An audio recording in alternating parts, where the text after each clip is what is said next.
The crimson thread of divine vengeance winds its way through generations like a serpent through marble halls, and nowhere does this truth manifest more terrifyingly than in the bloodline that would produce Agamemnon.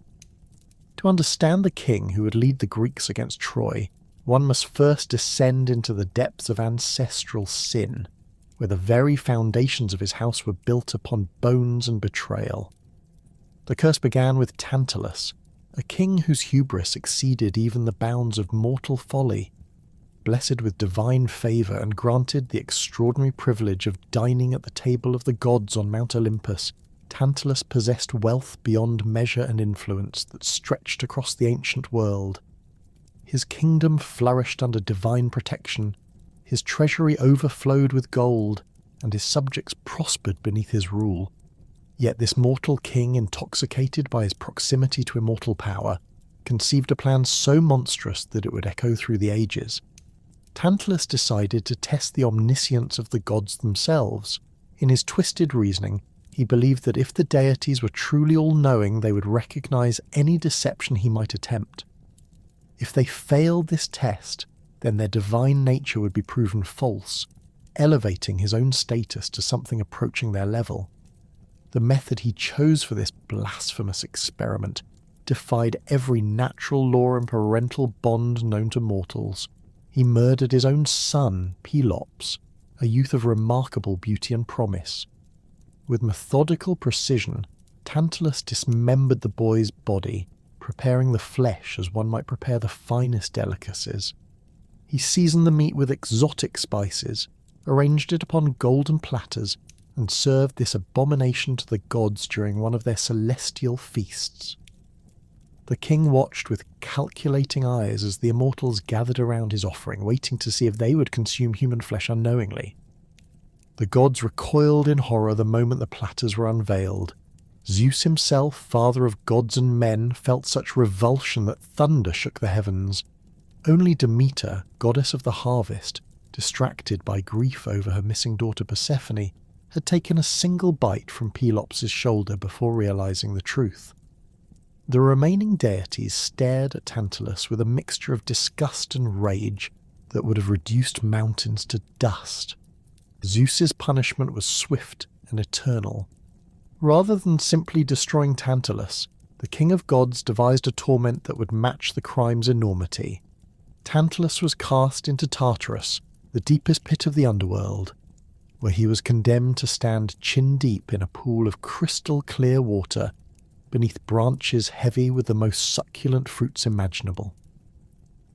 Whenever thirst drove him to lower his head to drink, the water would recede, leaving only dry earth beneath his lips. When hunger compelled him to reach for the fruit above, the branches would swing away, dancing just beyond his grasp. This became his eternal existence, forever tantalized by relief that would never come, his name becoming synonymous with unfulfilled desire. But the gods' justice extended beyond mere punishment. They restored Pelops to life, crafting a new shoulder of ivory to replace what Demeter had consumed. Yet this resurrection came with a price that Tantalus could never have foreseen. The divine intervention that brought Pelops back to life also wove a curse into his very essence, a curse that would flow through his bloodline like poison through veins. Pelops grew to manhood bearing the mark of divine craftsmanship upon his shoulder, a constant reminder of his father's crime. Despite this burden, he possessed extraordinary beauty and athletic prowess that drew admirers from across the known world. His fame spread far beyond his homeland, reaching the ears of King Oenomaus of Pisa, a ruler who jealously guarded his daughter Hippodamia with paranoid devotion. Oenomaus had received a prophecy that he would die by the hand of his daughter's husband, a fate he was determined to avoid at any cost. Rather than simply refusing all suitors, the king devised what he believed to be an impossible challenge. Any man who wished to marry Hippodamia must defeat him in a chariot race from Pisa to the altar of Poseidon at the Corinthian Isthmus. The suitor would be given a head start, departing with Hippodamia in his chariot while Oenomaus completed a sacrifice to Zeus. Then the king would pursue them in his own chariot, armed with a bronze-tipped spear. The terms were brutal in their simplicity. If the suitor reached the altar first, he would win Hippodamia's hand and half the kingdom. If Oenomaus caught them, he would drive his spear through the suitor's back and add another head to the collection already decorating his palace walls. 13 young men had already died attempting this challenge, their severed heads serving as grim warnings to future suitors. Oenomaus possessed advantages that made victory seem assured. His horses were a gift from his father Ares, god of war, bred for speed and endurance beyond mortal steeds. His chariot was crafted by divine hands, light as air yet strong as iron. His skill with both reins and spear had been honed through years of practice and 13 successful hunts. Most importantly, he knew the route intimately, understanding every turn and hazard that might slow his pursuit. When Pelops arrived at Pisa and declared his intention to compete for Hippodamia's hand, Oenomaus initially dismissed him as another foolish youth destined for death. But Pelops possessed something his predecessors had lacked: the cunning inherited from his father and the desperate determination of one already touched by divine curse. He studied the king's preparations carefully, noting every detail of the ritual sacrifice and the maintenance of the royal chariot. More crucially, Pelops recognized that victory through honest means was impossible.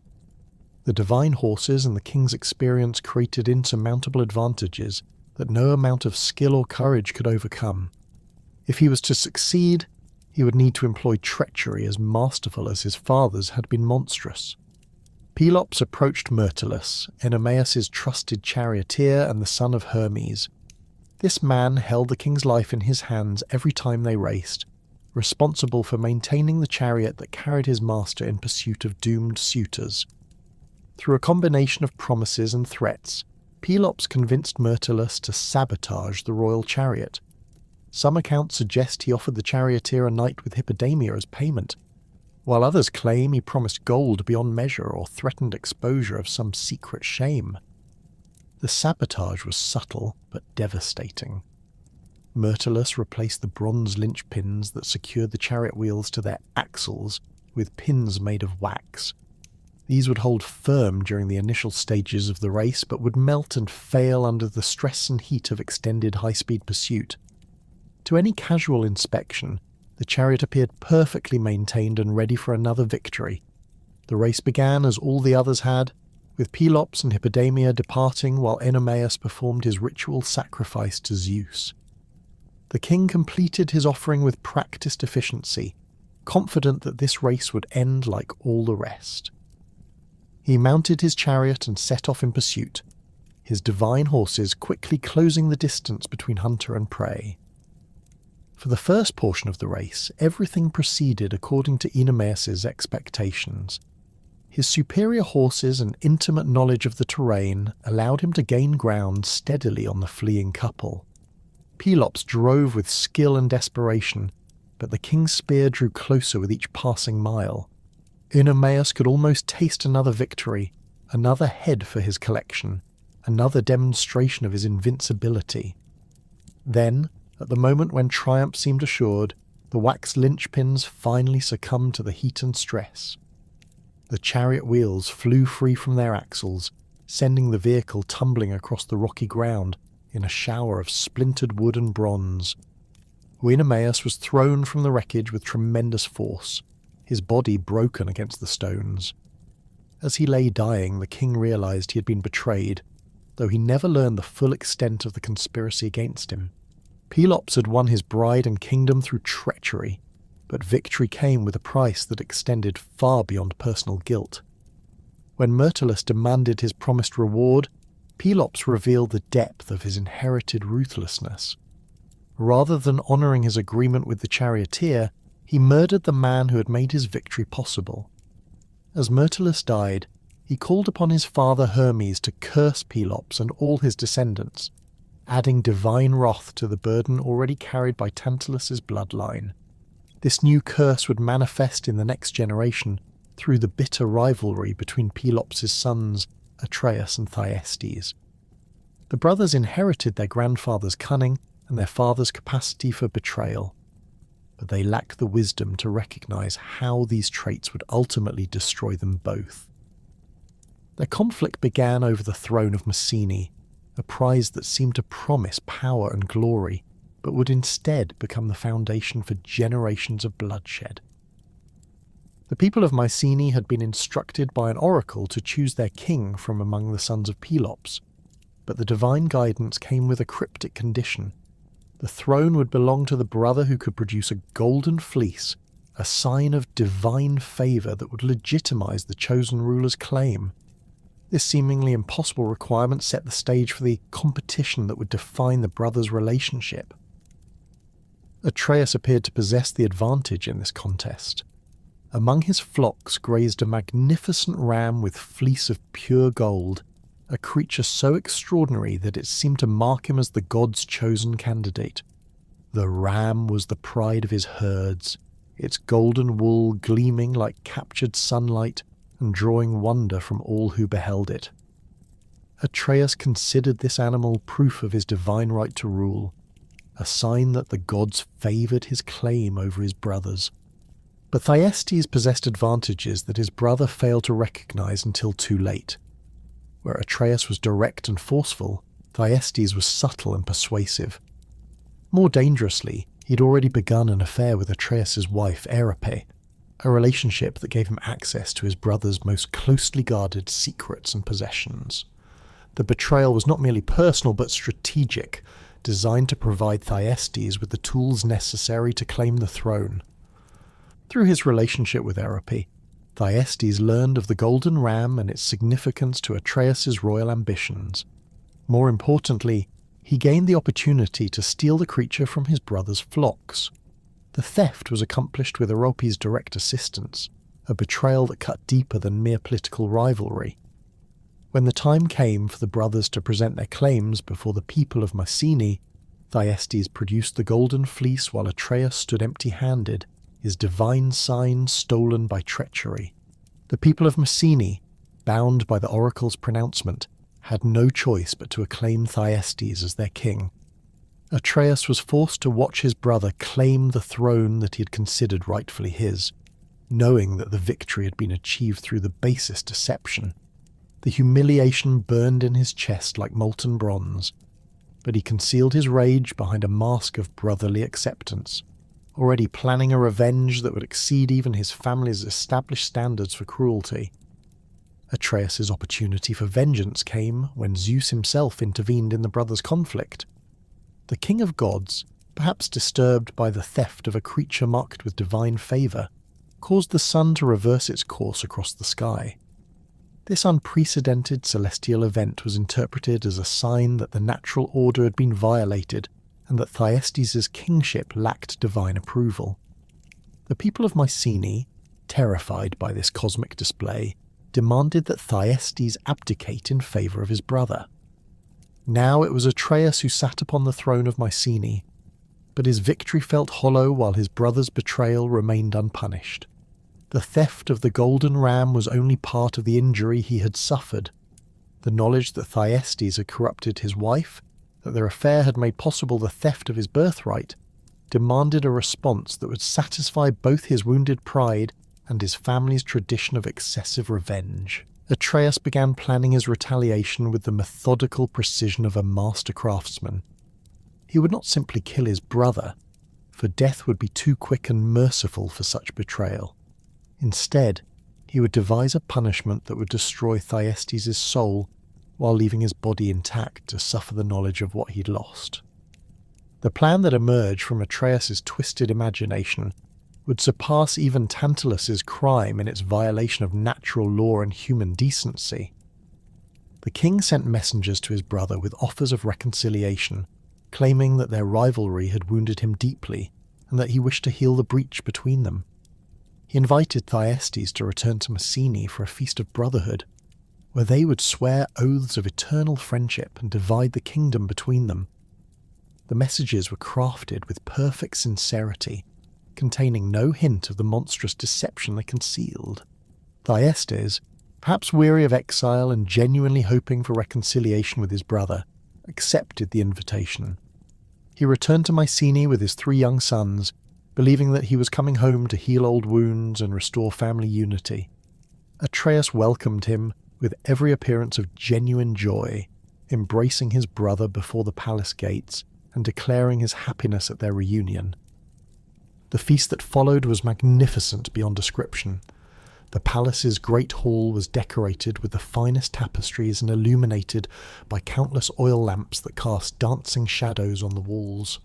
Tables groaned beneath the weight of delicacies from across the known world, exotic fruits, rare wines, perfectly prepared meats, and sweets that melted on the tongue like honey. Musicians played softly in the background, while servants moved with silent efficiency to ensure every need was met. But while Thyestes enjoyed the hospitality of his brother's table, Atreus was implementing the most horrific revenge in mortal memory. He had murdered Thyestes' 3 sons, children who had played innocently in the palace courtyard while their father feasted. The boys had been slaughtered like sacrificial animals, their blood drained and their bodies butchered with the same care a cook might use in preparing lamb or beef. Atreus prepared the flesh of his nephews with his own hands, seasoning it with rare spices and cooking it to perfection. He arranged the meat on golden platters, garnishing it with herbs and presenting it as the finest delicacy his kitchen could produce. Then he served this abomination to his brother, watching with hidden satisfaction as Thyestes consumed the flesh of his own children. Only when the meal was finished did Atreus reveal the truth. He brought forth the heads and hands of the murdered boys, displaying them before his brother with cold satisfaction. The look of horror and comprehension that spread across Thyestes' face was worth more to Atreus than all the gold in his treasury. His brother's anguish was so profound that the sun itself recoiled, changing its course across the sky to avoid witnessing such unnatural cruelty. Thyestes fled from Mycenae that very night, but not before calling down the most terrible curses upon his brother and all his descendants. He swore by all the gods that Atreus' children would know suffering beyond imagination, that they would turn upon each other like wild beasts, and that their house would never know peace until the last drop of their cursed blood had been spilled upon the earth. The curse that Thyestes had screamed into the night air above Mycenae would not remain merely words carried away by the wind. Within the blood-soaked halls of the palace, 2 young princes absorbed the lessons of their father's reign with the keen attention that only children of violent houses possess. Agamemnon and Menelaus, sons of Atreus, grew to manhood surrounded by the constant reminder that power demanded ruthlessness, that family bonds meant nothing when weighed against political advantage, and that mercy was a luxury their bloodline could never afford. Agamemnon, the elder of the 2 brothers, displayed from childhood the commanding presence that would later make him the most feared king in Greece. His frame grew tall and broad, his shoulders developing the width that would carry armour and authority with equal ease. His dark hair fell in waves that caught the light streaming through the palace windows, while his eyes held the calculating intelligence inherited from generations of schemers and murderers.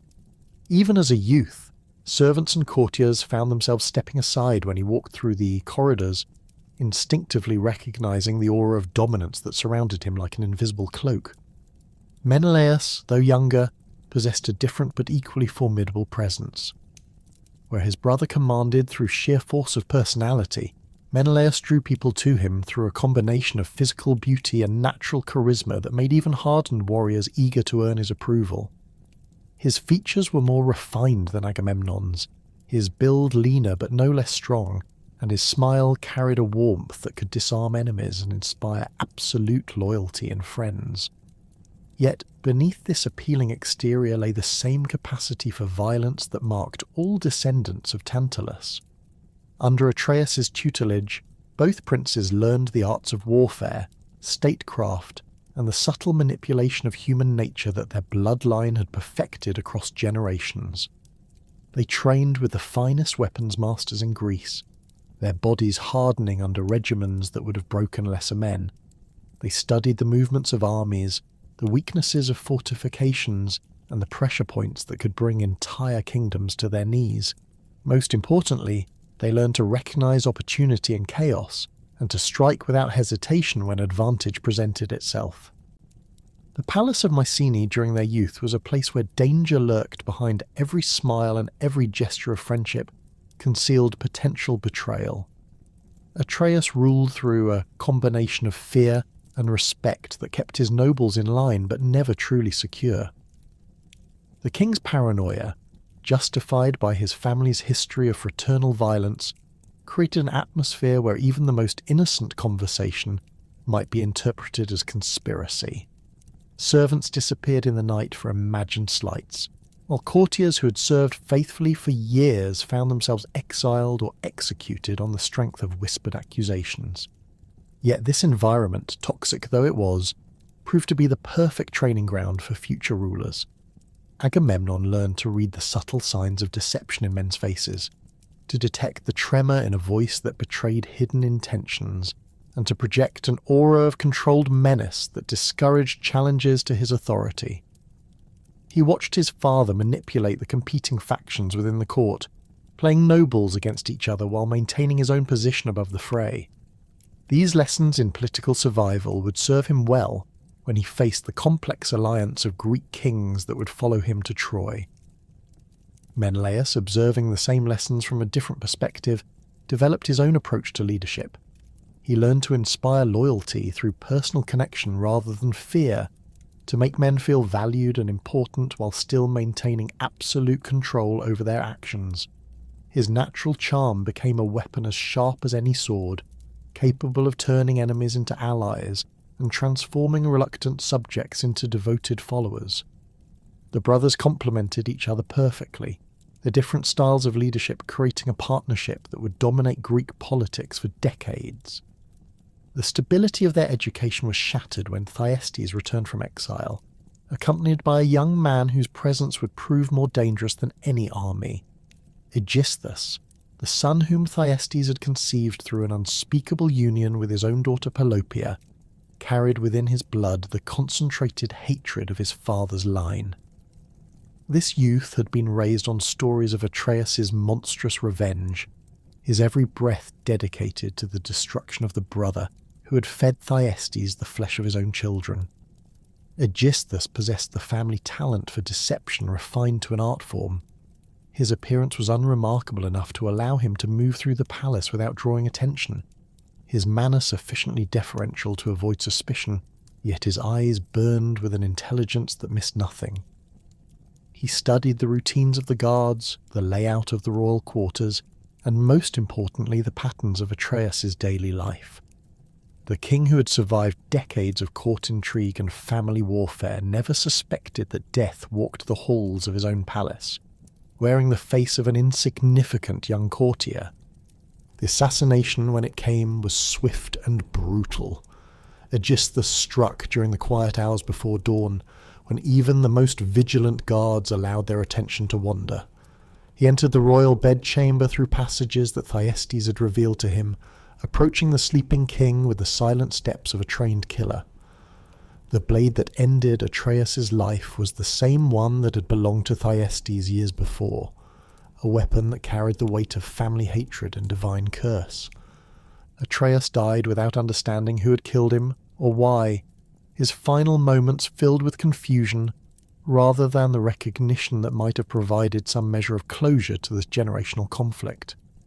His blood soaked into the fine linens of the royal bed, mixing with the embroidered gold thread to create patterns that seemed to writhe in the flickering lamplight.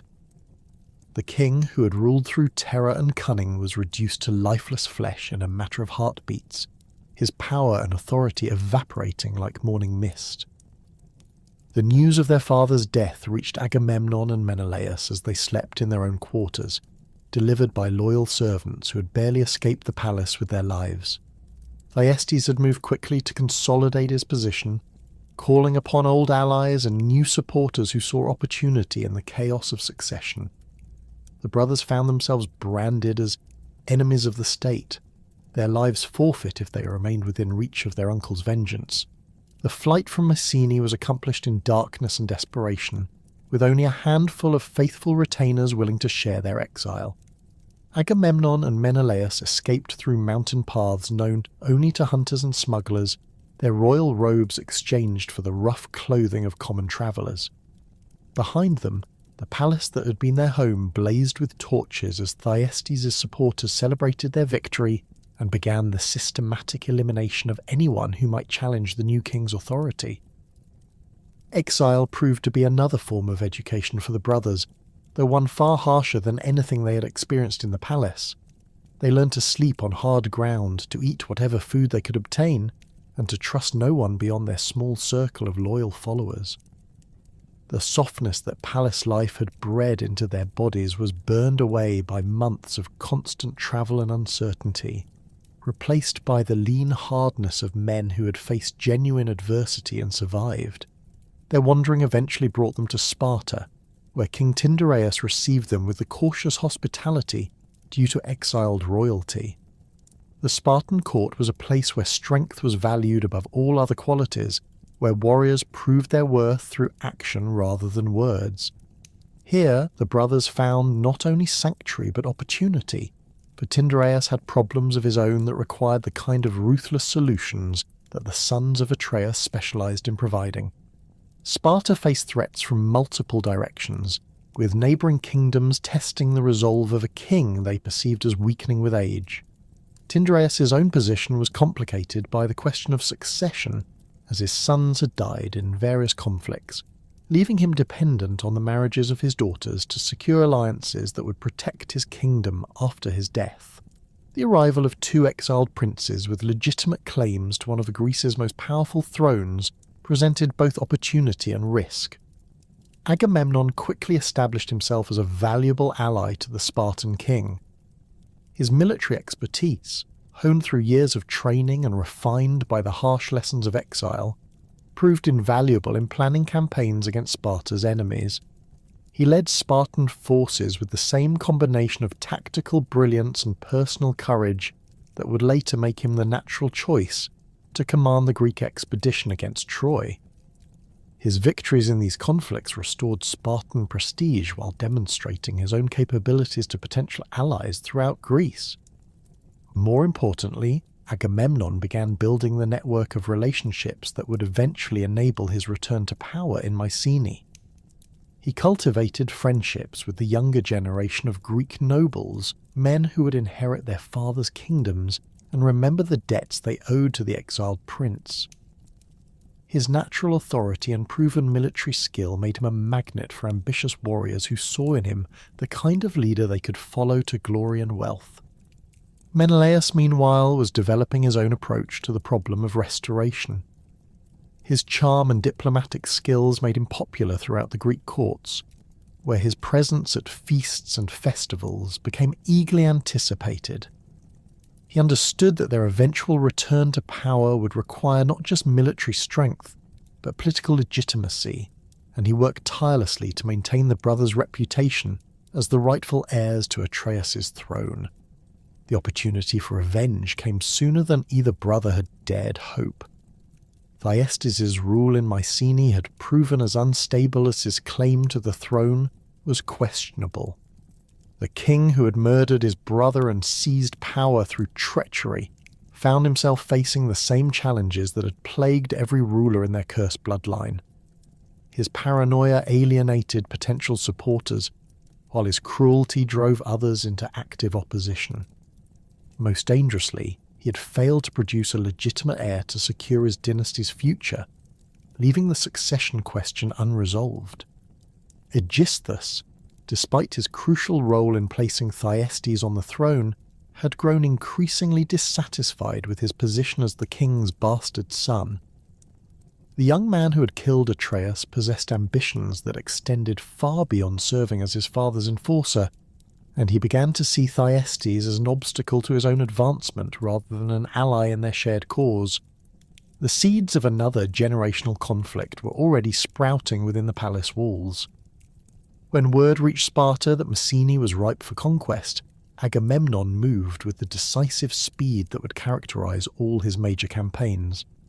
He had spent years preparing for this moment, gathering allies, accumulating resources, and planning every detail of his return. The army he assembled was small but composed entirely of veterans who had proven their loyalty through years of shared hardship. These men would follow him into the underworld itself if he commanded it, confident in his ability to lead them to victory and reward. The campaign to retake Mycenae was brief but decisive. Thyestes' forces, weakened by years of internal conflict and lacking the cohesion that came from fighting for a cause they truly believed in, crumbled before Agamemnon's disciplined advance. The exiled prince had learned from his father's mistakes, offering mercy to those who surrendered while reserving his vengeance for those who had directly participated in Atreus' murder. The final confrontation took place in the same throne room where Thyestes had celebrated his victory years before. The usurper king, aged and weakened by the constant stress of maintaining power through fear, faced his nephew with the knowledge that his reign was ending. Yet even in defeat, he maintained the defiant pride that had driven him to challenge his brother decades earlier. His death was swift and clean, a mercy that Agamemnon granted, not from kindness, but from a desire to break the cycle of escalating brutality that had defined their family for generations. Aegisthus escaped the palace during the final assault, disappearing into the network of caves and hidden paths that honeycombed the mountains around Mycenae. His survival would prove to be a decision that Agamemnon would later regret, for the bastard son of Thyestes carried with him the same burning hatred that had driven his father's quest for vengeance. But for the moment, the immediate threat had been eliminated, and the rightful king had reclaimed his throne. Agamemnon's coronation was a spectacle designed to demonstrate both his legitimacy and his power to potential challengers. Representatives from kingdoms throughout Greece attended the ceremony, bearing gifts that acknowledged his restoration while cementing their own relationships with the new king of Mycenae. The crown that had been worn by Atreus and briefly by Thyestes was placed upon Agamemnon's head by the high priest of Zeus, symbolically linking his authority to divine approval. The new king's first acts established the tone that would define his reign. He rewarded those who had supported him during his exile with lands and titles, creating a court of loyal nobles who owed their positions entirely to his favour. He reorganised the military along lines that he had observed during his travels, incorporating the best practices of various Greek armies while maintaining the traditional Mycenaean emphasis on heavy infantry and chariot warfare. Most importantly, he began the systematic expansion of Mycenaean influence that would eventually make him the most powerful ruler in Greece. The political marriages that would cement this power were already being negotiated before the celebrations of his coronation had ended. Agamemnon understood that military conquest was only the first step in building lasting authority. True power required the kind of alliances that could only be forged through blood and marriage. His own union with Clytemnestra, daughter of King Tyndareus of Sparta, represented the culmination of years of careful diplomatic preparation. Clytemnestra was no mere political prize to be traded between kingdoms. She possessed intelligence that matched her beauty, along with the iron will that characterized the women of Sparta's royal house. Her previous marriage to Tantalus, a minor king who had been killed in one of the endless border conflicts that plagued the Greek world, had given her experience in the realities of political power that few women of her generation could claim. She understood that marriage to Agamemnon would make her queen of Greece's most powerful kingdom, but she also recognized the dangers that came with joining the cursed bloodline of Atreus. The wedding ceremony itself was a display of wealth and power that impressed even the most jaded observers. The palace of Mycenae was decorated with tapestries and precious metals that had been gathered from across the known world, while the feast that followed featured delicacies that demonstrated the new king's ability to command resources from the furthest reaches of his expanding influence. Representatives from every major Greek kingdom attended, their presence serving as acknowledgement of Agamemnon's status as the premier ruler of their age. Menelaus's marriage to Helen of Sparta was arranged simultaneously, creating a double alliance that bound the brothers to the most strategically important kingdom in southern Greece. Helen's legendary beauty was already drawing suitors from across the Mediterranean, making her hand in marriage a prize that could reshape the balance of power among the Greek kingdoms. Her father Tyndareus had required all potential suitors to swear an oath to support whichever man he chose as his daughter's husband, creating a network of obligations that would prove crucial in the years to come. The oath that bound Helen's rejected suitors to support her chosen husband was administered with all the solemnity due to such a momentous agreement. Each man swore by the gods to come to Menelaus's aid if anyone should attempt to steal his bride, calling down divine punishment upon themselves if they should break their word.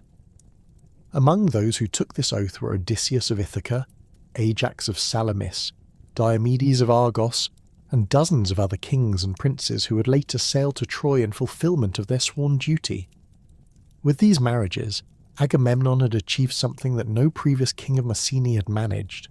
He had created a stable foundation for his power that extended far beyond the borders of his own kingdom. His alliance with Sparta gave him access to the finest warriors in Greece, while his brother's marriage to Helen created obligations that bound the most powerful rulers of their generation to his cause. The network of relationships that he'd begun building during his exile now formed the backbone of an informal empire that stretched across the Greek world. The consolidation of this power required constant attention and occasional demonstrations of strength that reminded potential rivals of the consequences of challenging Mycenaean authority. Agamemnon led campaigns against rebellious vassals and ambitious neighbours, each victory adding to his reputation while providing opportunities to reward loyal followers with plunder and glory. His army became the most feared force in Greece, its bronze-armoured warriors and swift chariots serving as instruments of a will that brooked no opposition. The bronze gates of the Palace of Sparta gleamed under the Mediterranean sun as representatives from every corner of the Greek world gathered for what would become the most consequential marriage negotiation in mortal memory. King Tyndareus had summoned the mightiest rulers and most promising princes to compete for his daughter Helen's hand, but the aging monarch understood that this decision would reshape the political landscape of Greece itself. The woman whose beauty had already inspired poets and driven men to madness would become the catalyst for obligations that would bind kingdoms together in ways that mere treaties never could. Helen's suitors filled the great hall of the palace like a constellation of power and ambition. Odysseus of Ithaca sat beside Diomedes of Argos, their conversation punctuated by careful glances toward their competitors. Ajax of Salamis towered above the assembled nobles, his massive frame making even the largest warriors appear diminutive by comparison. Patroclus represented his cousin Achilles, whose youth prevented his personal attendance but whose reputation for martial prowess had already spread throughout Greece. Each man present commanded armies, controlled trade routes, or possessed wealth that could finance entire campaigns. The competition for Helen's favour had created dangerous tensions among men accustomed to having their desires fulfilled without question. Several minor conflicts had already erupted between rival factions, with weapons drawn in the palace courtyard over perceived slights or disputed precedents. Tyndareus recognised that choosing any single suitor would create a host of enemies who might unite against Sparta in their shared disappointment. The solution he devised would transform potential enmity into binding obligation through the most sacred of Greek institutions, the sworn oath. Tyndareus announced his requirement with the gravity befitting such a momentous decision. Every man who sought Helen's hand must swear by the gods to defend whichever suitor the king selected as his son-in-law. They would pledge their armies, their treasuries, and their lives to protect Helen's marriage against any who might threaten it. The oath would be sealed with sacrifices to Zeus and witnessed by representatives of every major temple in Greece, making violation tantamount to declaring war against the gods themselves. The assembled suitors understood the implications immediately. This oath would create a military alliance more comprehensive than any that had existed in Greek memory, binding former rivals into a confederation that could mobilize overwhelming force against any threat.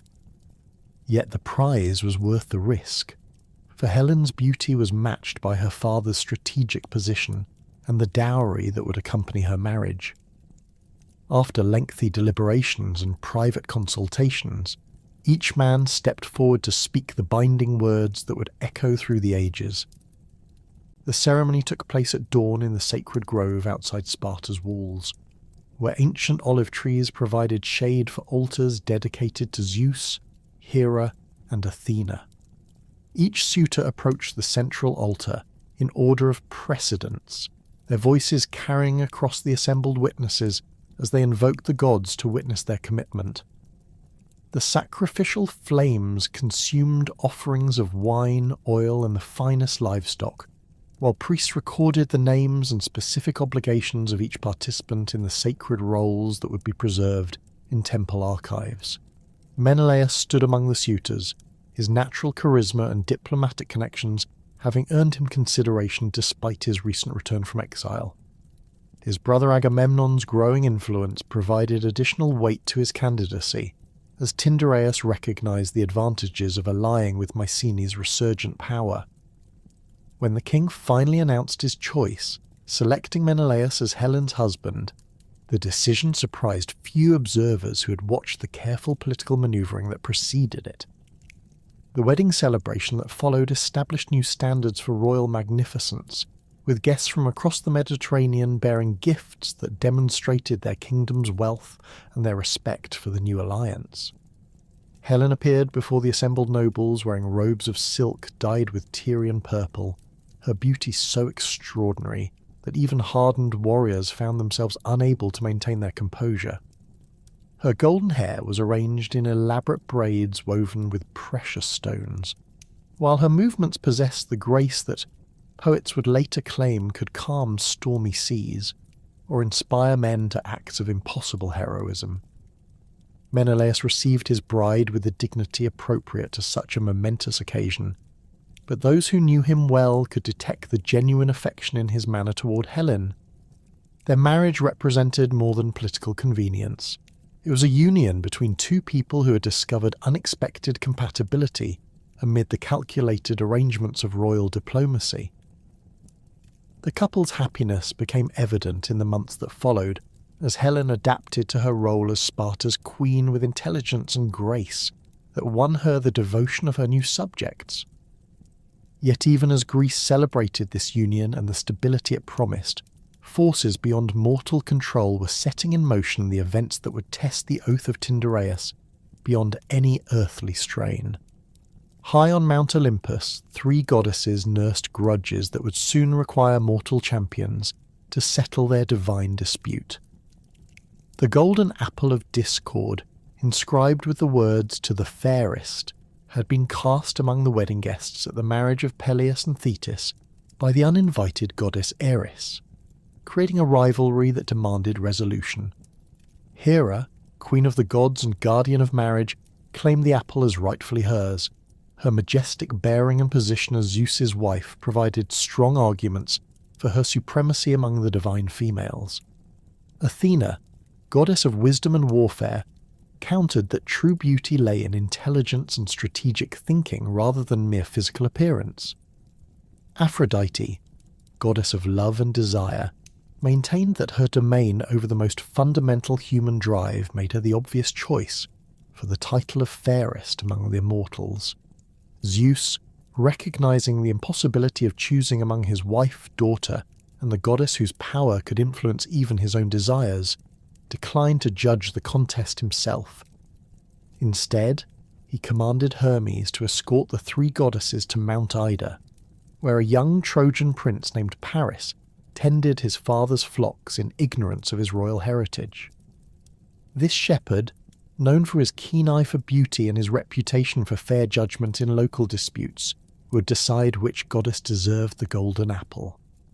Paris, son of King Priam of Troy, had been exposed on the mountainside as an infant after his mother Hecuba dreamed that she would give birth to a firebrand that would destroy the city.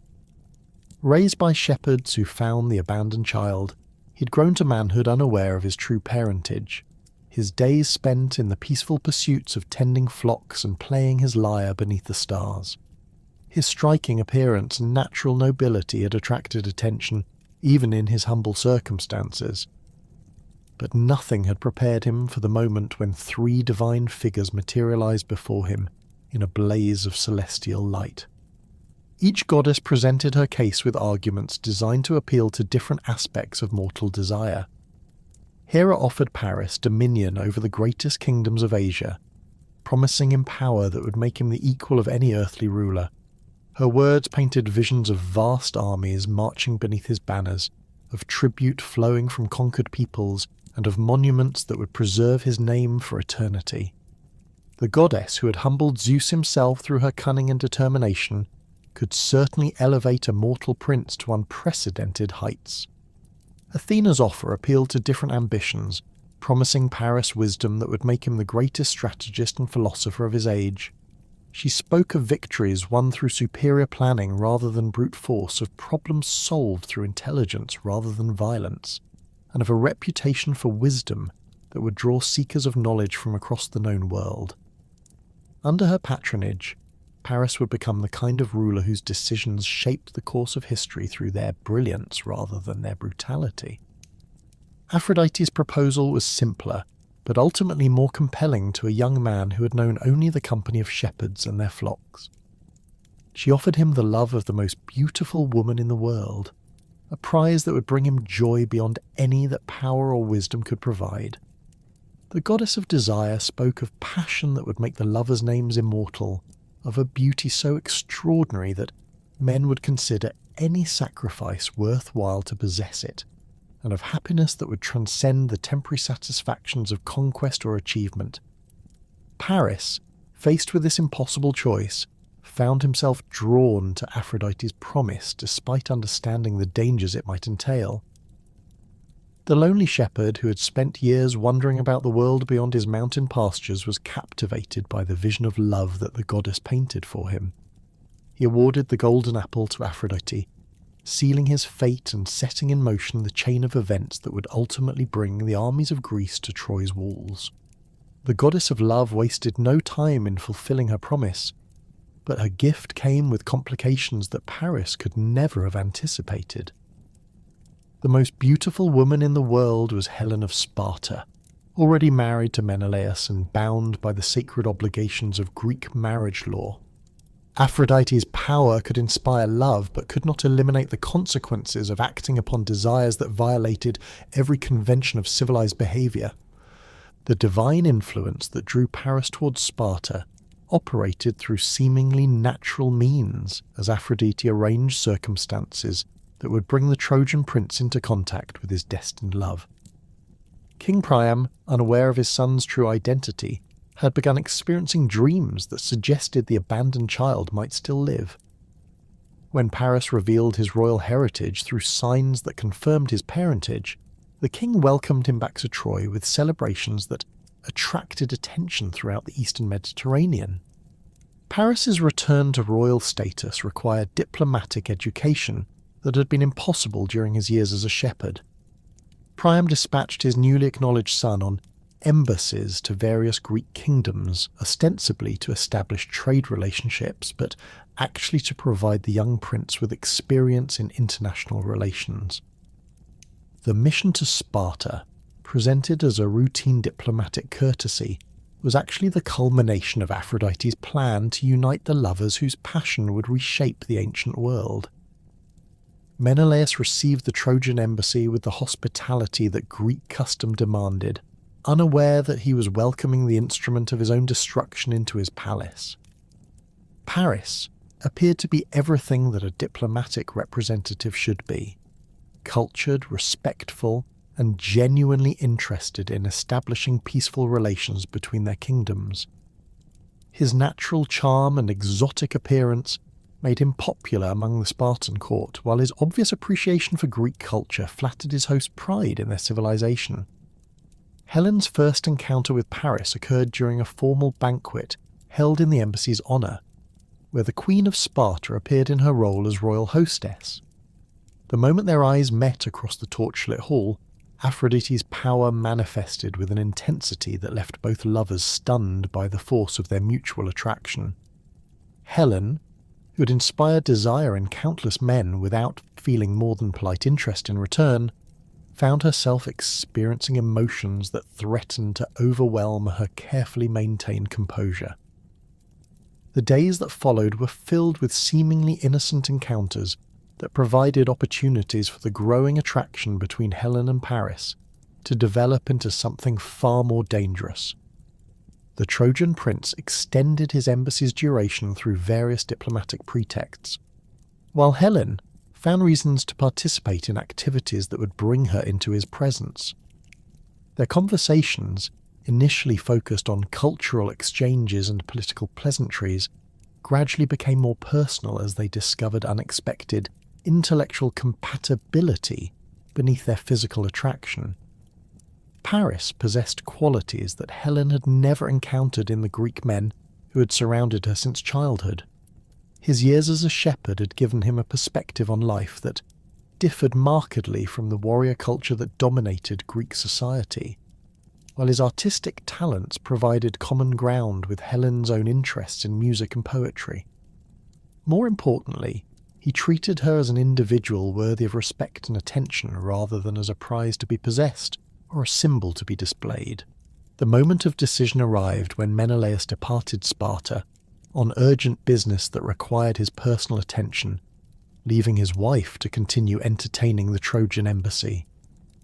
Paris, recognizing that opportunity might not come again, revealed the true purpose of his visit with words that acknowledged both his love and the catastrophic consequences that acting upon it would entail.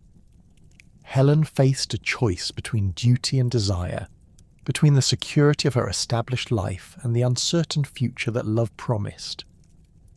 Helen's decision to accompany Paris to Troy was made with full knowledge of what it would cost both herself and the Greek world. She understood that abandoning her marriage would trigger the oath that bound her former suitors to Menelaus's defence, potentially leading to a war that would consume an entire generation. Yet Aphrodite's influence, combined with genuine affection for Paris and perhaps some measure of resentment toward the political circumstances that had shaped her life, proved stronger than considerations of duty or consequences. The lovers' departure from Sparta was accomplished with careful planning that demonstrated Paris's diplomatic training and Helen's intimate knowledge of the palace's routines. They sailed during the dark of the moon, their ship loaded with treasures from the Spartan treasury that would help finance their new life in Troy. Behind them, they left a kingdom in chaos, and a husband whose rage would soon echo across the Greek world. Menelaus's discovery of his wife's abandonment triggered an explosion of fury that surprised even those who knew him well. The charming prince who had won Helen through diplomacy and genuine affection was transformed into an implacable enemy whose thirst for vengeance would accept nothing less than the complete destruction of those who had wronged him. His first action was to dispatch messengers to every kingdom whose rulers had sworn the oath of Tyndareus, calling upon them to fulfill their sacred obligations. The response to Menelaus's summons exceeded even his most optimistic expectations. Kings and princes who might have found excuses to avoid honouring their commitments recognized that the theft of Helen represented a challenge to the entire Greek system of marriage alliances and diplomatic agreements. If a foreign prince could steal a Greek queen with impunity, then no kingdom could consider its own arrangements secure from similar violations. Agamemnon's reaction to his brother's humiliation was swift and decisive. The king of Mycenae understood that this crisis presented an opportunity to achieve something that no previous Greek ruler had managed: the unification of the fractured kingdoms under a single command for a common purpose. His response to the Trojan provocation would demonstrate Mycenaean power, while creating precedents for future Greek cooperation that could reshape the political landscape permanently. The assembly that gathered at Aulis represented the greatest concentration of military power that the Greek world had ever seen. Ships filled the harbour until their masts resembled a forest of pine and oak, while the camps that spread across the surrounding hills housed warriors from kingdoms that had rarely cooperated in any enterprise. The logistics of feeding, housing and organising Such a massive force required administrative skills that few rulers possessed, but Agamemnon had spent years preparing for exactly this kind of challenge. The formal council that elected Agamemnon as supreme commander of the expedition was a foregone conclusion, but the king of Mycenae ensured that the process appeared to follow proper diplomatic protocols. Representatives from each participating kingdom were given opportunities to voice their concerns and suggestions, while Agamemnon demonstrated the combination of military expertise and political acumen that made him the obvious choice for overall leadership. His appointment was unanimous, though some delegates clearly harboured reservations about placing such unprecedented power in the hands of any single ruler. The army that prepared to sail for Troy represented not just the military might of Greece, but the culmination of generations of political development that had gradually unified the scattered kingdoms into something approaching a coherent civilization. Warriors who had grown up hearing stories of their grandfathers' feuds now found themselves serving alongside former enemies, their shared Greek identity providing common ground that transcended local rivalries. The expedition that had begun as a mission to reclaim one man's stolen wife had evolved into something far grander, the first truly national enterprise in Greek history. The massive Greek fleet assembled at Aulis presented a spectacle that dwarfed any previous maritime gathering in human memory. Over 1,000 ships of varying sizes crowded the harbour, their bronze-reinforced prows gleaming in the morning sun while their painted eyes stared eastward toward Troy. The largest vessels, belonging to the most powerful kings, towered above their smaller companions like floating fortresses, their decks bristling with weapons and their holds packed with provisions for the long campaign ahead. The constant activity of loading supplies, repairing equipment, and drilling troops created a din that could be heard for miles across the surrounding countryside. Agamemnon established his headquarters in a pavilion that commanded a view of both the harbour and the sprawling military camps that stretched inland from the shore. The structure itself was a marvel of military engineering, its bronze-studded posts supporting walls of the finest linen decorated with scenes of previous Mycenaean victories. Inside, the Supreme Commander maintained the administrative apparatus necessary to coordinate the movements and supplies of the largest army ever assembled by Greek forces. Scribes worked constantly to record troop strengths, inventory supplies, and manage the complex logistics of feeding nearly 100,000 warriors. The king of Mycenae had transformed himself into something unprecedented in Greek warfare, a commander whose authority extended far beyond his own kingdom's borders. His bronze armour, crafted by the finest smiths in Greece, bore the symbols of his supreme position, while his bearing commanded instant respect from kings who had never before acknowledged any mortal as their superior. The golden sceptre that he carried had been blessed by priests from every major temple in Greece, its divine sanction providing religious legitimacy to complement his military authority. Yet for all the impressive preparations and careful organisation, the expedition faced an obstacle that no amount of human planning could overcome. The winds that should have carried the fleet eastward toward Troy had ceased entirely, leaving the harbour as still as polished bronze. Day after day the ships sat motionless, while their crews grew increasingly restless, and their commanders began to question whether the gods favoured their enterprise. The calm that had initially seemed like a blessing, providing additional time for final preparations, gradually revealed itself as something far more ominous. The absence of wind was not merely inconvenient, but supernatural in its completeness. Even the gentlest breezes that normally stirred the coastal waters had vanished, leaving the sea surface so smooth that it perfectly reflected the sky above. The sails hung limp from their yards like funeral shrouds, while the oars that might have propelled smaller vessels were useless for moving ships laden with the supplies necessary for a long campaign. Most disturbing of all, the unnatural stillness seemed to extend beyond the harbour itself, affecting weather patterns throughout the region in ways that defied natural explanation. Agamemnon's initial attempts to address the problem followed conventional military protocols, He ordered sacrifices to Poseidon, god of the sea, hoping to appease whatever divine displeasure might be preventing their departure. The ceremonies were conducted with elaborate care, featuring the finest livestock that could be procured, and priests whose reputations for conducting effective rituals were known throughout Greece. Yet the massive bulls and perfect rams that were offered to the Earthshaker produced no change in the weather, their blood flowing into the sea without generating even the slightest breeze.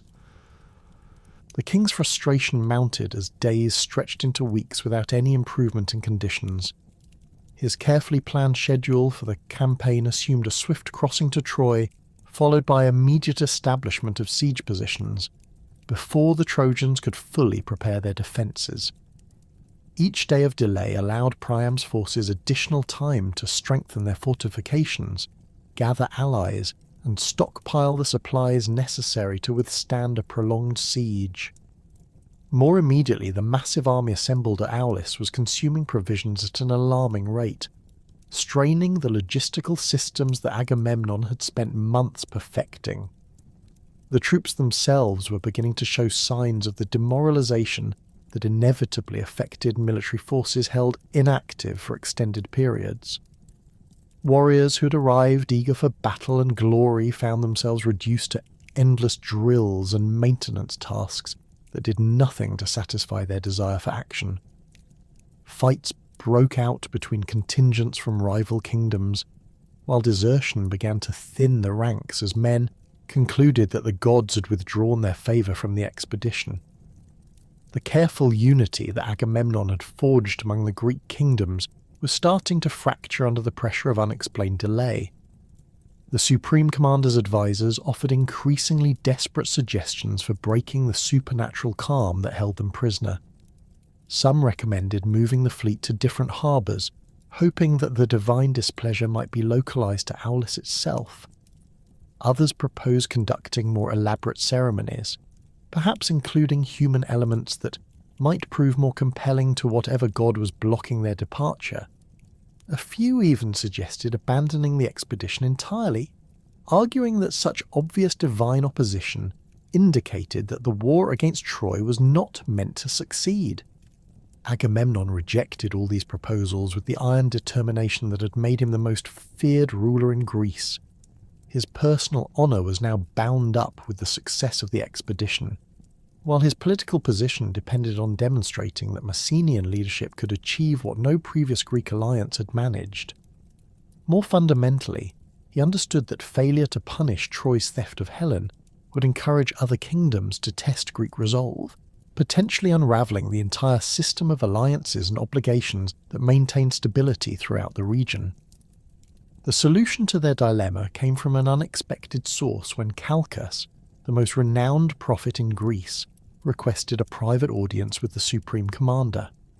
This seer had earned his reputation through a series of accurate predictions that had guided Greek policy for decades, his interpretations of divine will carrying weight that even sceptical kings could not dismiss. His gaunt frame and piercing eyes gave him an otherworldly appearance that reinforced his claims to supernatural insight, while his habit of speaking in cryptic phrases that required careful interpretation added to his mystique. Calchas entered Agamemnon's pavilion with the slow, measured steps of a man bearing terrible knowledge. His weathered face, marked by years of staring into futures that others could not see, showed the strain of whatever revelation had driven him to seek this meeting. The prophet's hands trembled slightly as he prostrated himself before the Supreme Commander, a display of deference that seemed excessive even by the standards of royal protocol. When he finally spoke, his voice carried the hollow tone of a man who wished he could remain silent but was compelled by divine command to deliver his message. The prophet's words struck Agamemnon like physical blows, each revelation more devastating than the last. The supernatural calm that held the fleet prisoner was not the result of Poseidon's displeasure or some random divine whim. Instead, it represented the calculated vengeance of Artemis, virgin goddess of the hunt, whose fury had been aroused by the Supreme Commander's own actions. The goddess who protected wild creatures and demanded proper respect from mortal hunters had been gravely insulted, and she would not allow the Greek expedition to proceed until appropriate amends had been made. The source of Artemis's anger lay in an incident that had occurred during the early stages of the army's assembly at Aulis. Agamemnon, while hunting in the sacred groves that surrounded the goddess's temple, had killed a magnificent stag whose size and beauty marked it as one of Artemis's favoured creatures. The kill itself might have been forgiven as an accident, but the Supreme Commander's reaction to his success had transformed a minor transgression into a major sacrilege. In his pride at the difficult shot that had brought down such a magnificent animal, Agamemnon had boasted that not even Artemis herself could have made such a perfect kill. The words had been spoken in the heat of triumph, witnessed only by a few hunting companions who had shared in the excitement of the moment. Yet divine ears heard every syllable, and Artemis's rage at this presumptuous comparison had been building ever since. The goddess who had turned Actaeon into a stag for merely glimpsing her bathing was not inclined to overlook such direct challenges to her supremacy in the hunt. Her response had been swift and comprehensive, using her power over winds and weather to trap the entire Greek expedition until proper satisfaction could be obtained. Calchas revealed the goddess's demands with the reluctance of a man delivering his own death sentence. Artemis would not be appeased by ordinary sacrifices, no matter how elaborate or expensive they might be. The insult to her divine pride required compensation that matched its severity, and only the most precious offering that Agamemnon possessed would satisfy her wounded honour. The goddess demanded the life of Iphigenia, the Supreme Commander's eldest daughter, whose youth and innocence would provide appropriate recompense for her father's arrogant boast. The prophet's words seemed to drain the colour from Agamemnon's face as he absorbed the full implications of the divine demand. Iphigenia was not merely his daughter, but the symbol of everything he hoped to achieve through the Trojan expedition. Her beauty and intelligence had made her the pride of the Mycenaean court, while her marriage prospects represented opportunities to forge new alliances that would further extend his influence. More than these political considerations, however, was the genuine affection that the king felt for a child who had inherited his own strength of will, combined with her mother's grace and wisdom. The Supreme Commander's initial response was an explosive rejection of the prophet's message, his voice echoing through the pavilion as he declared that no god or goddess could compel him to murder his own child. He accused Calchas of misinterpreting the divine signs, suggesting that the seer's age had affected his ability to read the will of the immortals accurately. The king's rage was magnificent in its intensity, his bronze armour seeming to glow within a fire as he paced the confines of his headquarters like a caged lion. Yet even as Agamemnon raged against the prophet's revelation, part of his mind was already calculating the consequences of refusing Artemis's demand. The supernatural calm that held the fleet would continue indefinitely if the goddess remained unappeased, eventually forcing the dissolution of the expedition and the abandonment of the war against Troy. Such a failure would destroy his reputation as a military leader, while encouraging other kingdoms to test Mycenaean resolve.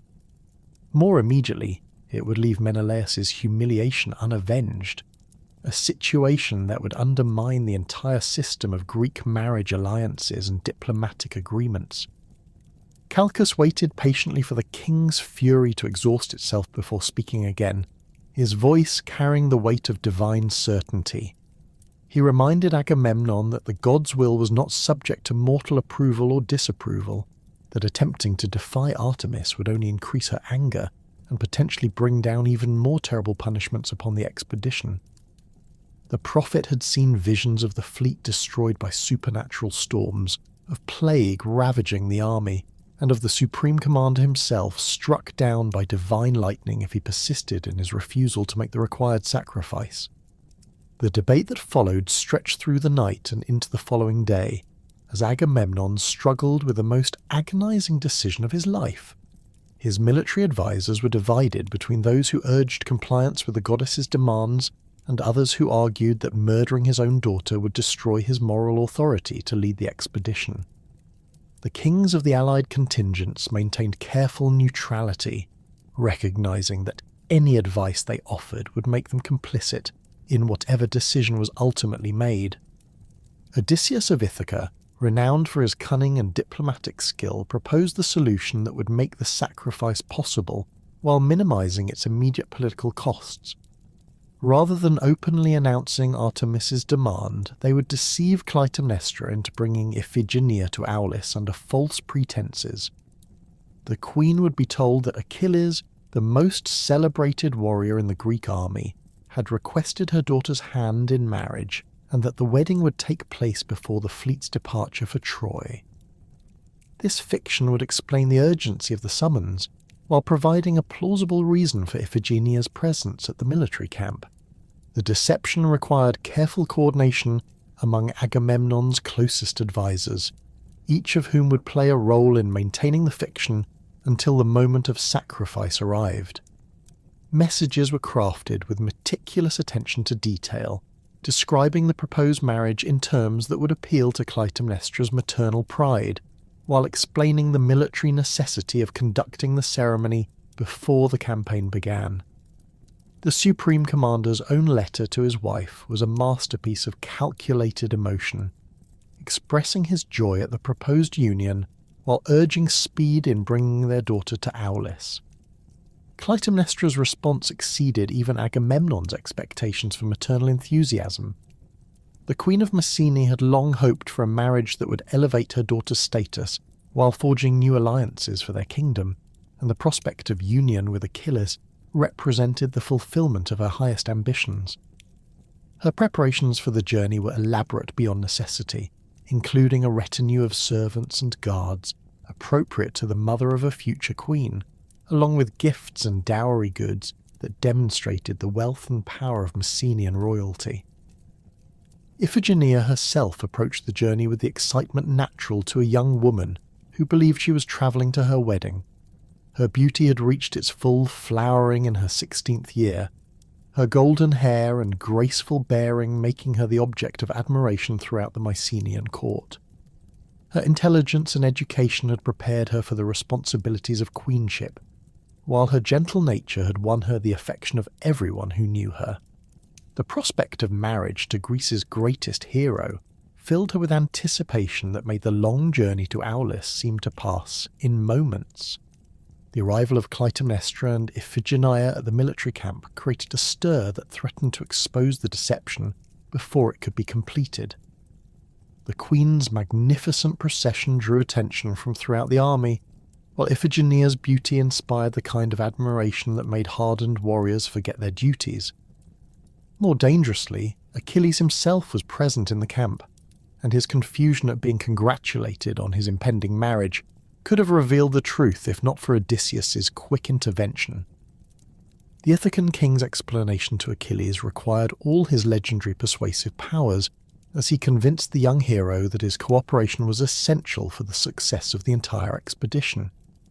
Odysseus painted a picture of divine necessity that made resistance seem not only futile but impious, while emphasizing the honor that would come to Achilles through association with such a noble sacrifice.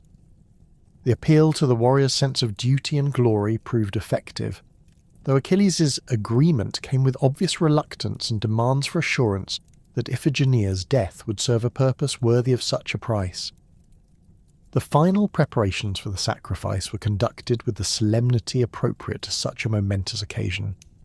A special altar was constructed near Artemis's temple, its marble surface carved with scenes depicting the goddess's power over both wild creatures and human fate. The priests who would conduct the ceremony purified themselves through elaborate rituals, while the sacred implements necessary for the sacrifice were blessed and prepared according to ancient traditions. The entire camp took on the atmosphere of a religious festival. Though few participants understood the true nature of the ceremony they were preparing to witness. Agamemnon's final meeting with his daughter took place in the privacy of his pavilion, where the king struggled to maintain his composure while looking upon the child he was about to sacrifice. Iphigenia's excitement about her impending marriage made the deception even more painful, her questions about Achilles and their future together cutting through her father's heart like bronze blades. the Supreme Commander found himself memorizing every detail of her appearance, storing images that would have to sustain him through the guilt and regret that would follow her death. The moment of revelation came when Iphigenia was led to the altar, her wedding robes replaced by the simple white chiton appropriate for sacrificial victims. The realization that she was to die rather than marry dawned gradually, her initial confusion giving way to understanding, and then to a terror that transformed her beauty into something heartbreaking.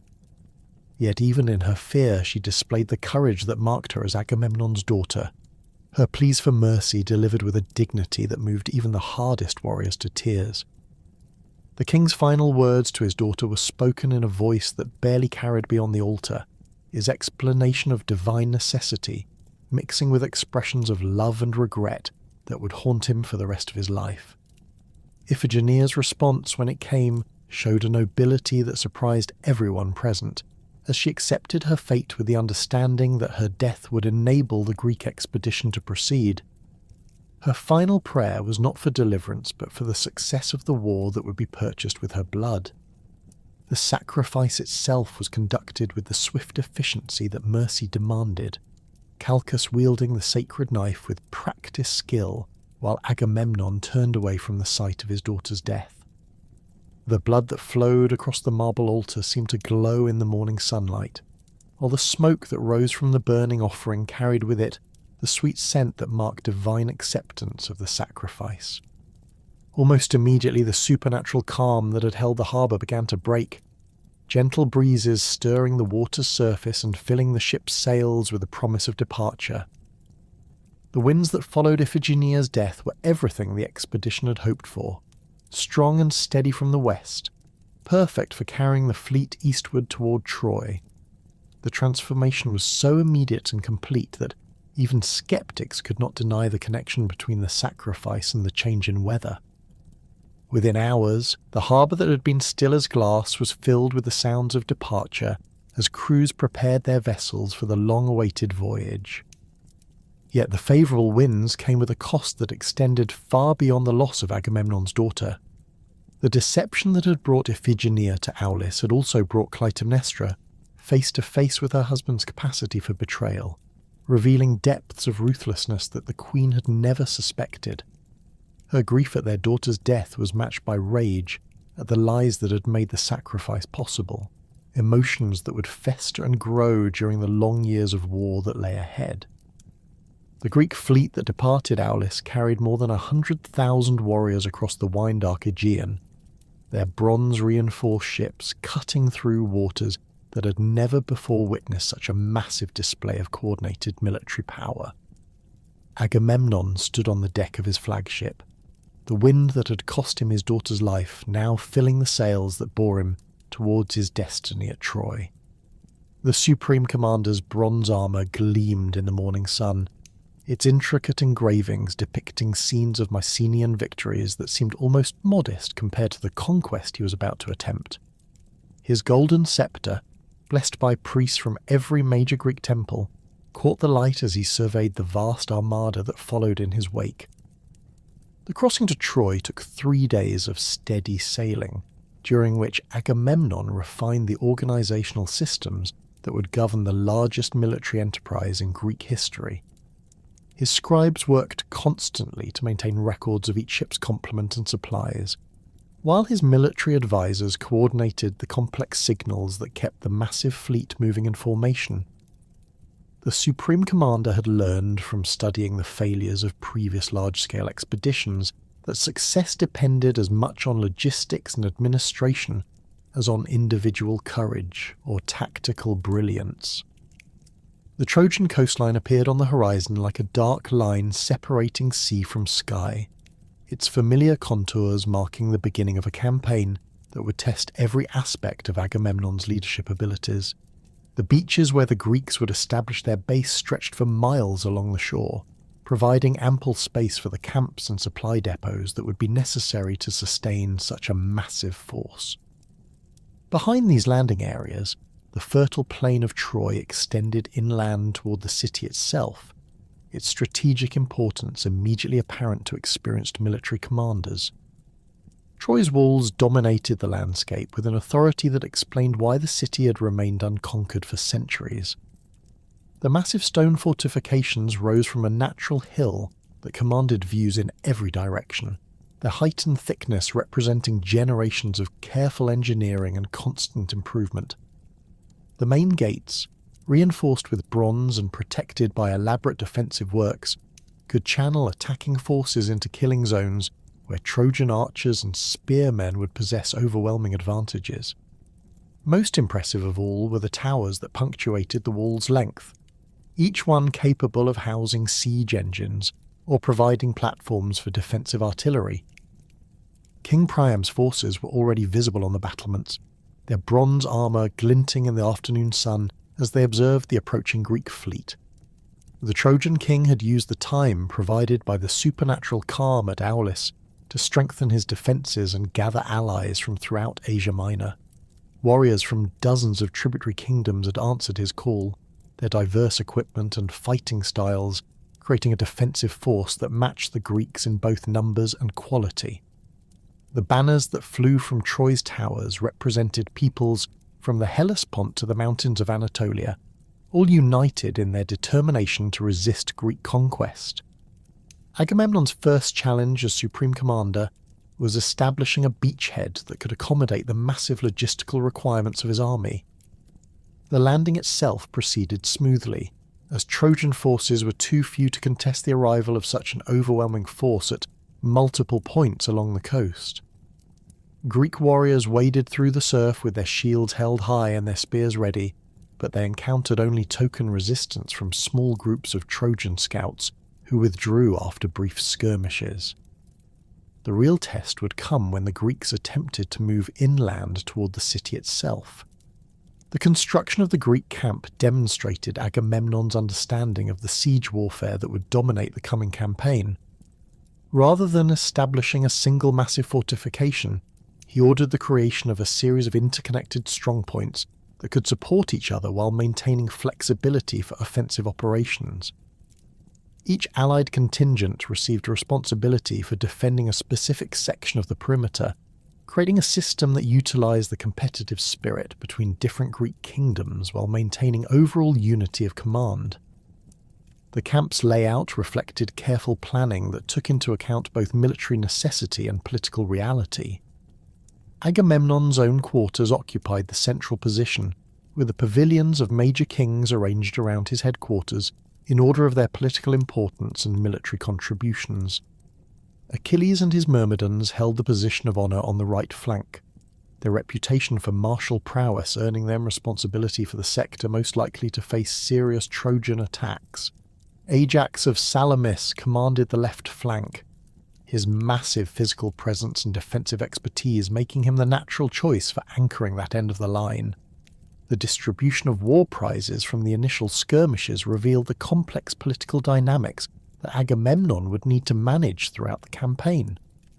Greek custom demanded that captured goods be divided according to strict protocols that recognized both military contribution and social rank, but applying these traditions to such a large and diverse force created unprecedented challenges. The Supreme Commander found himself mediating disputes between kings who had never before been required to share glory or plunder with rivals from other kingdoms. Agamemnon's solution was to establish a formal council system that gave major commanders a voice in strategic decisions while preserving his ultimate authority over the expedition's conduct. Representatives from each allied contingent met regularly to discuss tactical plans, supply issues, and the distribution of captured resources, but the Supreme Commander retained the right to make final decisions when consensus could not be reached. This arrangement satisfied the Greek tradition of consultation among equals, while recognizing the practical necessity of unified command in such a complex military operation. The first major battle occurred when Trojan forces attempted to drive the Greeks back into the sea before their beachhead could be fully consolidated. Hector, Priam's elder son and Troy's greatest warrior, led a massive assault that struck the Greek perimeter at dawn, hoping to catch the invaders before they could organize effective resistance.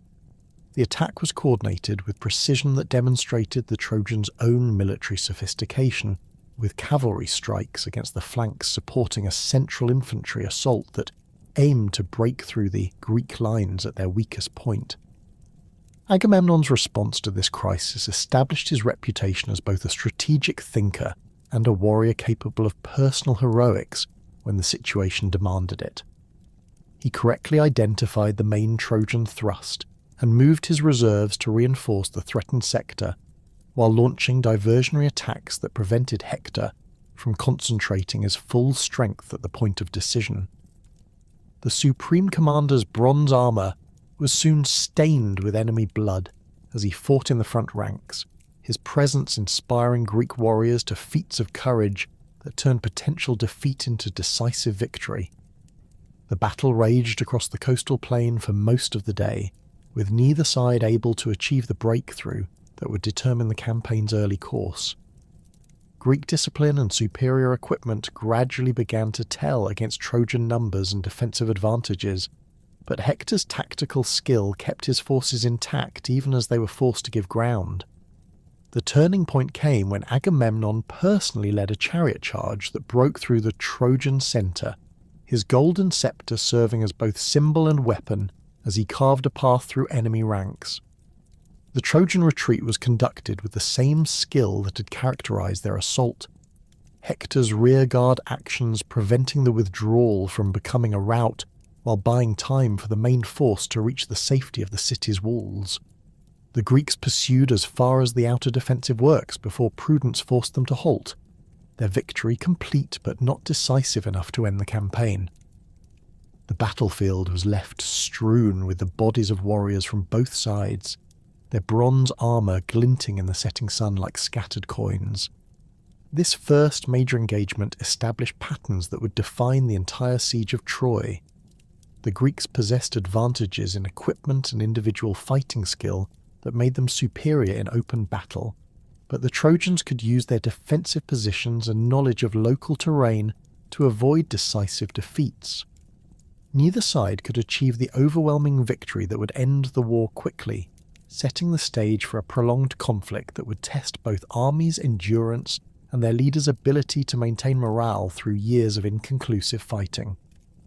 Agamemnon's management of the siege's logistics proved to be as important as his tactical decisions in determining the campaign's progress.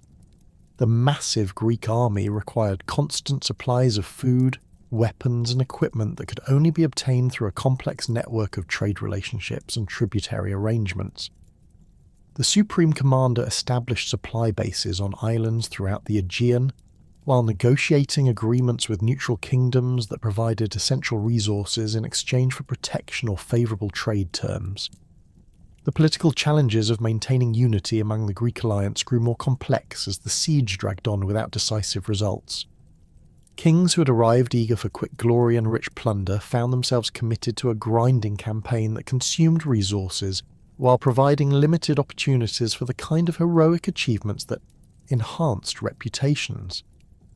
Agamemnon's leadership style evolved to meet these challenges, becoming more autocratic as he realized that democratic consultation was incompatible with the demands of extended siege warfare. The Supreme Commander's growing authoritarianism manifested in increasingly rigid enforcement of military discipline and harsh punishment for any behaviour that threatened the expedition's unity. Desertion was punished by death, while disputes between allied contingents were resolved through Agamemnon's personal judgment rather than traditional Greek methods of arbitration. These measures were necessary to prevent the army's dissolution, but they also created resentment among kings accustomed to treating with Agamemnon as an equal rather than a superior. The siege's third year brought the first serious challenge to Agamemnon's authority, when several minor kings proposed abandoning the campaign and returning to Greece. These leaders argued that Troy's defences were too strong to overcome, and that the costs of continued fighting outweighed any potential benefits from eventual victory. Their arguments found support among warriors homesick after years of campaigning, creating the possibility of a mass exodus that would destroy the entire expedition. Agamemnon's response to this crisis demonstrated both his political acumen and his willingness to use extreme measures to maintain control. Rather than attempting to persuade the dissidents through argument, he ordered the arrest of their ringleaders on charges of treason against the Allied cause.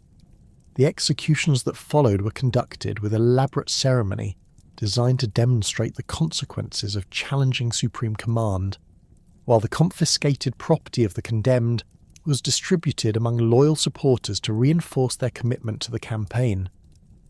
The harsh suppression of dissent had the desired effect of ending open opposition to continued fighting, but it also transformed the nature of Agamemnon's leadership from consensual to dictatorial. The kings who remained with the expedition no longer saw themselves as partners in a joint enterprise, but as subordinates in a military hierarchy dominated by Mycenaean power. This change in relationships would have profound consequences for Greek unity, both during the remaining years at Troy and in the aftermath of eventual victory. Military operations during the siege's middle years followed a pattern of raids and counter-raids that gradually weakened both sides without producing decisive results. Agamemnon led numerous expeditions against Troy's allies and supply sources, capturing cities throughout the region while accumulating the wealth necessary to sustain his massive army. These campaigns demonstrated his abilities as both strategist and battlefield commander, as he consistently outmaneuvered enemy forces while maintaining the logistical systems that kept his troops fed and equipped. The most successful of these operations was the assault on Lyrnessus, a fortified city that served as one of Troy's primary sources of tribute and military support. Agamemnon's attack was preceded by careful reconnaissance that identified weaknesses in the city's defences, followed by a coordinated assault that combined siege engines with elite infantry infiltration. The capture of Lyrnessus provided the Greeks with substantial plunder while eliminating a key component of Troy's defensive network, demonstrating the cumulative effect of Agamemnon's strategic approach. The distribution of captives from Lyrnessus created the crisis that would define the siege's final phase, when Agamemnon claimed Chryseis, daughter of a priest of Apollo, as his personal prize. The girl's beauty and noble bearing made her a trophy worthy of the supreme commander's status, but her father's desperate attempts to ransom her set in motion a chain of events that would test every aspect of Agamemnon's leadership. The priest's prayers to Apollo for divine intervention were answered with a plague that began decimating the Greek army, forcing the supreme commander to confront the limits of his power when faced with divine opposition. The priest Chryses approached the Greek camp at dawn, his aged frame bent beneath the weight of golden treasures that gleamed like captured sunlight in his weathered hands. His white hair, carefully arranged according to the sacred traditions of Apollo's priesthood, caught the morning breeze as he walked with measured steps toward the bronze gates that protected Agamemnon's headquarters. The old man's eyes, clouded with years but sharp with desperate purpose, fixed upon the supreme commander's pavilion where his daughter's fate would be decided. Behind him, servants struggled under the burden of ransom goods that represented a lifetime of temple offerings, silver cups crafted by the finest artisans of Asia Minor, golden ornaments that had adorned Apollo's statue for generations, and precious stones that caught the light like fragments of the divine realm itself. Chryses had spent the night in prayer and preparation, his ritual purification conducted with the meticulous care that his priestly office demanded. The sacred fillets that bound his hair marked him as Apollo's chosen representative, while the olive branch he carried proclaimed his peaceful intentions to any who might question his approach to the military camp. His voice, when he spoke to the guards who barred his path, carried the authority of one who had spent decades interpreting divine will for mortal supplicants. The words he had rehearsed during his journey from Troy's allied territories came forth with a measured cadence of formal supplication, each phrase crafted to appeal to Greek concepts of honour and proper conduct. The guards who admitted Chryses to the camp's interior had seen many desperate fathers attempting to ransom captured daughters, but few had arrived bearing such obvious wealth or carrying the unmistakable marks of high religious office. Their whispered conversations as they escorted the priest through the maze of tents and supply wagons revealed their uncertainty about how to handle a supplicant whose divine connections might carry political implications beyond the simple exchange of captive for treasure. The morning air was filled with the sounds of an army conducting its daily routines, weapons being sharpened, armour polished, horses fed and groomed for the day's potential operations. Agamemnon received the priest in the great pavilion that served as both his residence and the expedition's administrative centre, surrounded by the symbols of authority that reinforced his position as supreme commander of the Greek forces.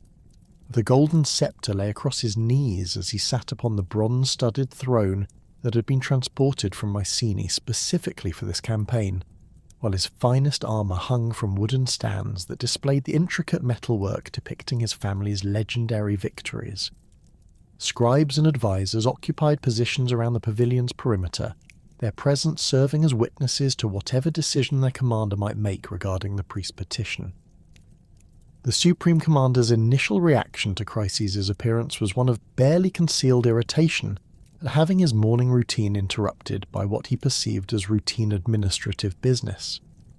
His dark eyes, which had grown harder during the long years of siege warfare, studied the priest with the calculating gaze of a man accustomed to evaluating potential threats and opportunities. The ransom goods spread before his throne represented considerable wealth, but Agamemnon's primary concern was the precedent that accepting such payment might establish regarding the treatment of high-value captives taken in future operations.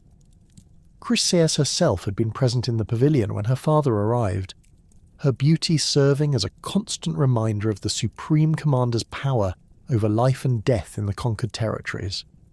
Her golden hair, inherited from her divine patron's radiance, fell in carefully arranged waves that framed features of such perfection that even hardened warriors found themselves struggling to maintain their composure in her presence. The simple white chiton she wore, appropriate to her status as a captive, only emphasized the natural grace that had made her the prize of Agamemnon's recent campaign against Troy's allied cities. Her eyes, the colour of deep amber, reflected intelligence and dignity that remained unbroken despite her circumstances. The priest's formal supplication followed the ancient protocols that governed such exchanges, his words invoking the gods who protected both supplicants and those with power to grant mercy. He spoke of his long service to Apollo, of the countless sacrifices he had offered in the god's honour, and of the divine favour that had blessed his temple for decades of faithful worship. His voice trembled slightly as he described his daughter's virtues and his desperate need to see her returned safely to her proper place within Apollo's sacred precincts. The ransom he offered was described not merely as payment, but as a sacred offering that would honour both the Supreme Commander's generosity and the god's power to reward those who showed proper respect for his servants. Agamemnon's rejection of the priest's petition was delivered with the cold finality that characterised his most important decisions during the siege. His voice, trained through years of addressing large assemblies and issuing battlefield commands, carried clearly throughout the pavilion as he explained his reasons for refusing the ransom. Chryseis had become more than a simple captive. She was a symbol of Greek dominance over Troy's allies and a personal trophy that demonstrated his own prowess as both warrior and commander. Her beauty and noble bearing made her a prize worthy of his exalted position, while her presence in his household served as a constant reminder to other kings of the rewards that came from successful military leadership.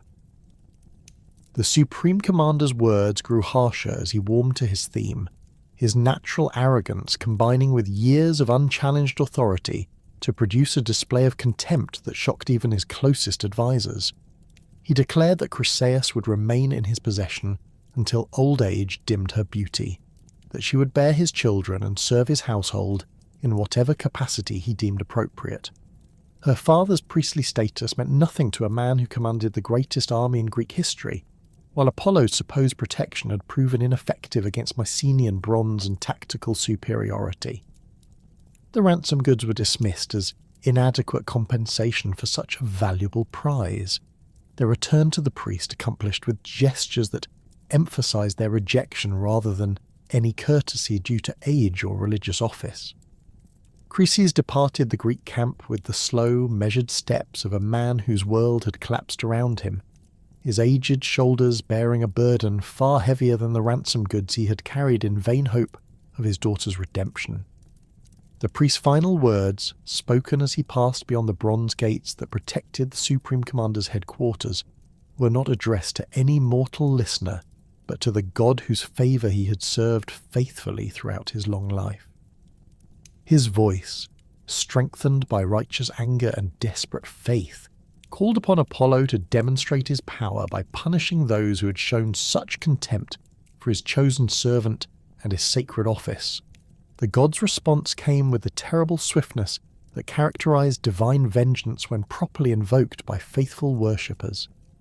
Apollo descended from Mount Olympus like a storm cloud, pregnant with lightning, his silver bow singing with barely contained power as he approached the Greek camp under cover of darkness. The god's appearance was terrible in its beauty, his golden hair streaming behind him like captured sunlight, while his eyes blazed with the fury of divine justice long delayed. The arrows in his quiver, crafted from materials that existed only in the celestial realm, hummed with eagerness to carry death to those who had insulted their master's honour. The plague began at dawn with the systematic slaughter of the Greek army's animals, as Apollo's arrows found their marks among the mules, dogs and horses that served essential functions in maintaining the siege. The god's aim was perfect, each shaft striking vital organs with precision that caused immediate death while leaving the carcasses unmarked by any visible wound that might explain their sudden demise. The morning air, normally filled with the sounds of animals being fed and prepared for the day's work, instead echoed with the cries of handlers discovering their charges dead without apparent cause. Within hours, the divine arrows began finding human targets as Apollo expanded his assault to include the warriors who had participated in his priest's humiliation.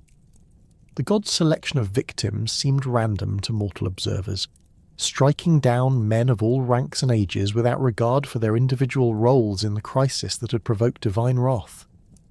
Strong warriors who had survived years of combat collapsed without warning, their bronze armour providing no protection against weapons forged in the divine realm. The camp's healers found themselves helpless before an affliction that produced no symptoms they could recognise or treat through conventional means. The bodies of the plague's victims were consumed by funeral pyres that burned continuously throughout the day and night, their smoke rising in black columns that could be seen from Troy's walls. The Greeks who had arrived confident in their military superiority found themselves reduced to the role of helpless supplicants before a divine power that their weapons and tactics could not touch. The systematic nature of the deaths, combined with their connection to the priest's rejected supplication, made the plague's supernatural origin obvious to even the most sceptical observers among the army's leadership. Agamemnon's initial response to the crisis reflected his instinctive tendency to address problems through the application of greater force and authority. He ordered increased security around his headquarters, while demanding that his healers and priests identify the source of the affliction that was decimating his forces. The Supreme Commander's bronze armour remained polished and ready for battle, but his enemies were beyond the reach of mortal weapons, their attacks delivered from distances that made retaliation impossible. His advisors found themselves offering increasingly desperate suggestions for ending the plague, their proposals ranging from additional sacrifices to various gods to the relocation of the entire army to different positions along the coast. The king's frustration mounted as the death toll continued to rise without any sign of divine mercy or natural abatement. His carefully constructed logistical systems began breaking down as key personnel succumbed to the plague, while the morale of surviving warriors plummeted in the face of an enemy they could neither see nor fight. The competitive spirit that had driven different Greek contingents to excel in battle was replaced by a desperate search for explanations that might identify which actions had brought down divine wrath upon the expedition. Rumours spread through the camp like wildfire, with various theories proposed for the plague's origin and equally diverse suggestions for appeasing whatever god had been offended. The crisis reached its breaking point when Calchas, the expedition's chief prophet and interpreter of divine will, requested permission to address the assembled Greek leadership regarding the plague's true cause. The seer's gaunt frame and piercing eyes had grown even more otherworldly during the days of supernatural death, his reputation for accurate prophecy making his words carry weight that even Agamemnon could not easily dismiss.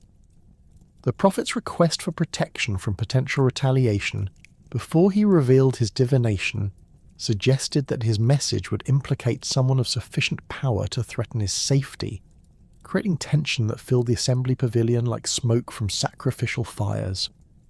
Achilles, son of Peleus and the sea goddess Thetis, provided the guarantee of protection that enabled Calchas to speak freely about the plague's divine origin.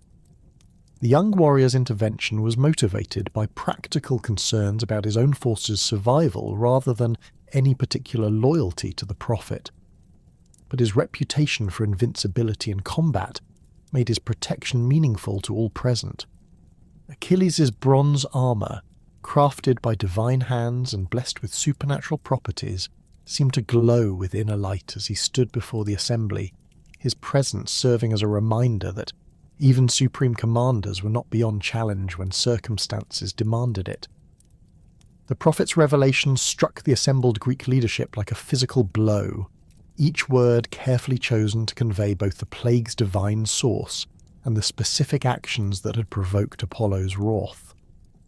Calchas described the priest's supplication in detail, emphasizing the sacred nature of his office and the proper protocols that should have governed Agamemnon's response to such a petition. The seer's voice grew stronger as he continued, his divine inspiration providing authority that transcended his mortal frailty, while he explained the god's demands for satisfaction that would end the supernatural assault on Greek forces. Apollo's requirements for ending the plague were simple in concept, but devastating in their implications for Agamemnon's authority and personal pride.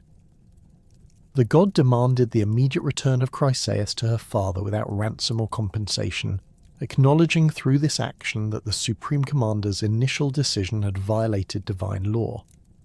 Additionally, the Greeks must provide appropriate sacrifices to demonstrate their recognition of Apollo's power and their repentance for the insults offered to his priest. Only through complete submission to divine will could the expedition hope to escape the plague that threatened to destroy the entire army before Troy's walls could be breached. The Supreme Commander's response to these demands revealed the depths of his pride and the extent to which years of unchallenged authority had shaped his character.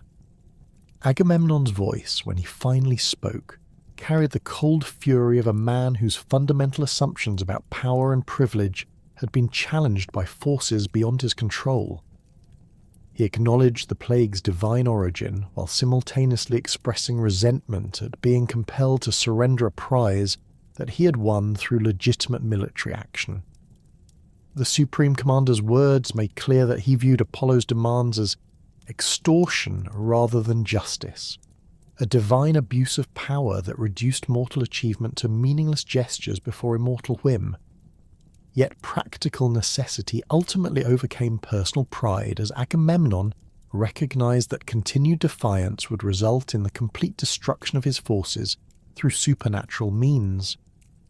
His agreement to return Chryseis was delivered with the grudging tone of a man making necessary concessions rather than acknowledging moral error, his words carefully crafted to preserve as much dignity as possible while submitting to divine compulsion. The arrangements for the girl's return were handled with elaborate ceremony, designed to demonstrate Greek power even in the act of surrender, her departure accompanied by sacrificial offerings that emphasized the expedition's wealth and continued commitment to the campaign against Troy.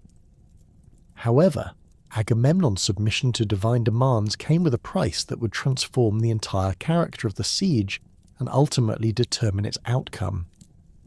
The Supreme Commander declared that his surrender of Chryseis must be balanced by compensation that acknowledged his status and maintained his authority over the expedition's other leaders.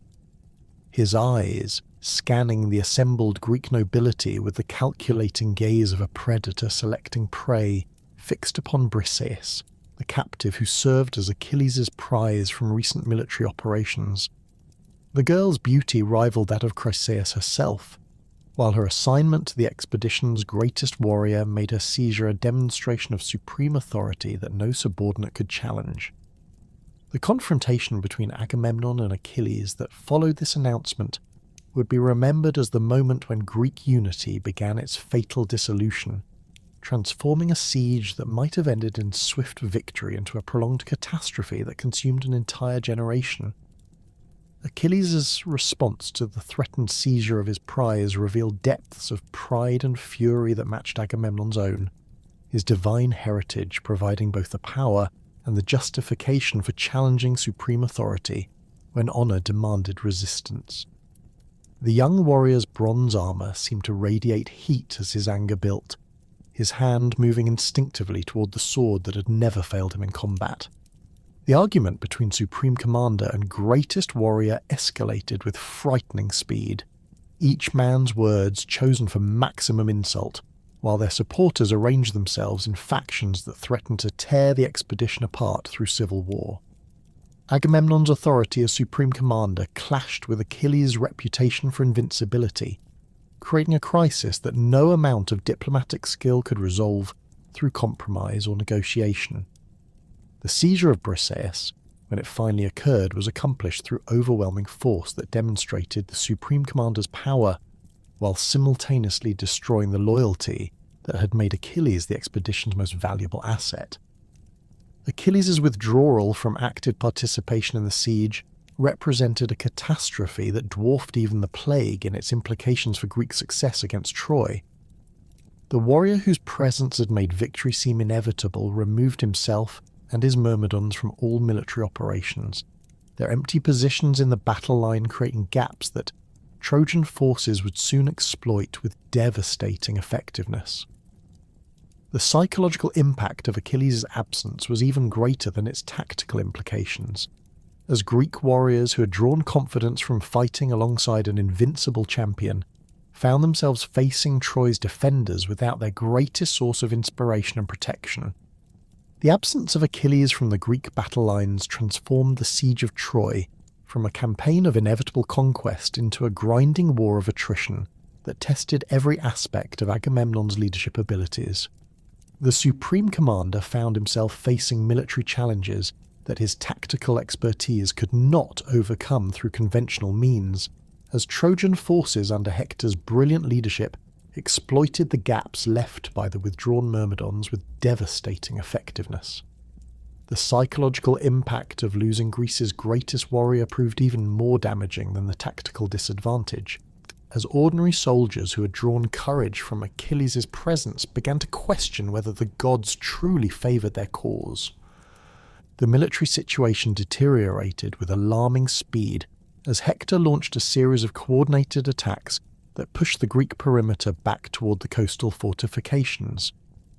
Trojan chariots, previously held in check by the threat of Achilles' intervention, now ranged freely across the battlefield, their bronze-armoured crews striking at the vulnerable positions before withdrawing to safety behind the city's walls. The Prince of Troy had studied Greek tactical methods during years of siege warfare, and his understanding of their weaknesses allowed him to exploit every advantage that Achilles' absence provided. Agamemnon's attempts to compensate for the loss of his greatest warrior through tactical adjustments and increased personal involvement in combat proved insufficient against Hector's superior strategic position. The Supreme Commander's bronze armour bore fresh dents and scratches from increasingly desperate battles, while his golden sceptre had been wielded as a weapon more often than a symbol of authority. The king who had arrived at Troy confident in his ability to command victory through superior organisation and resources now found himself struggling to prevent outright defeat at the hands of enemies he had previously dismissed as inferior. The crisis reached its peak when Trojan forces broke through the Greek defensive lines and began threatening the ships themselves, their torches ready to transform the expedition's means of retreat into funeral pyres that would trap the entire army on hostile shores. The bronze-reinforced hulls that had carried the Greeks across the Aegean now represented their only hope of escape if the military situation continued to deteriorate. Agamemnon watched from his command position as warriors who had followed him for years of successful campaigning retreated in disorder before Trojan spears that seemed to multiply with each passing hour.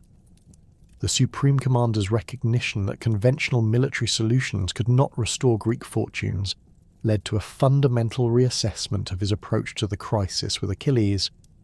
Pride and personal dignity, which had initially prevented any consideration of compromise, gradually gave way to practical necessity as the alternative became clear: complete destruction of the expedition and permanent disgrace for every Greek kingdom involved.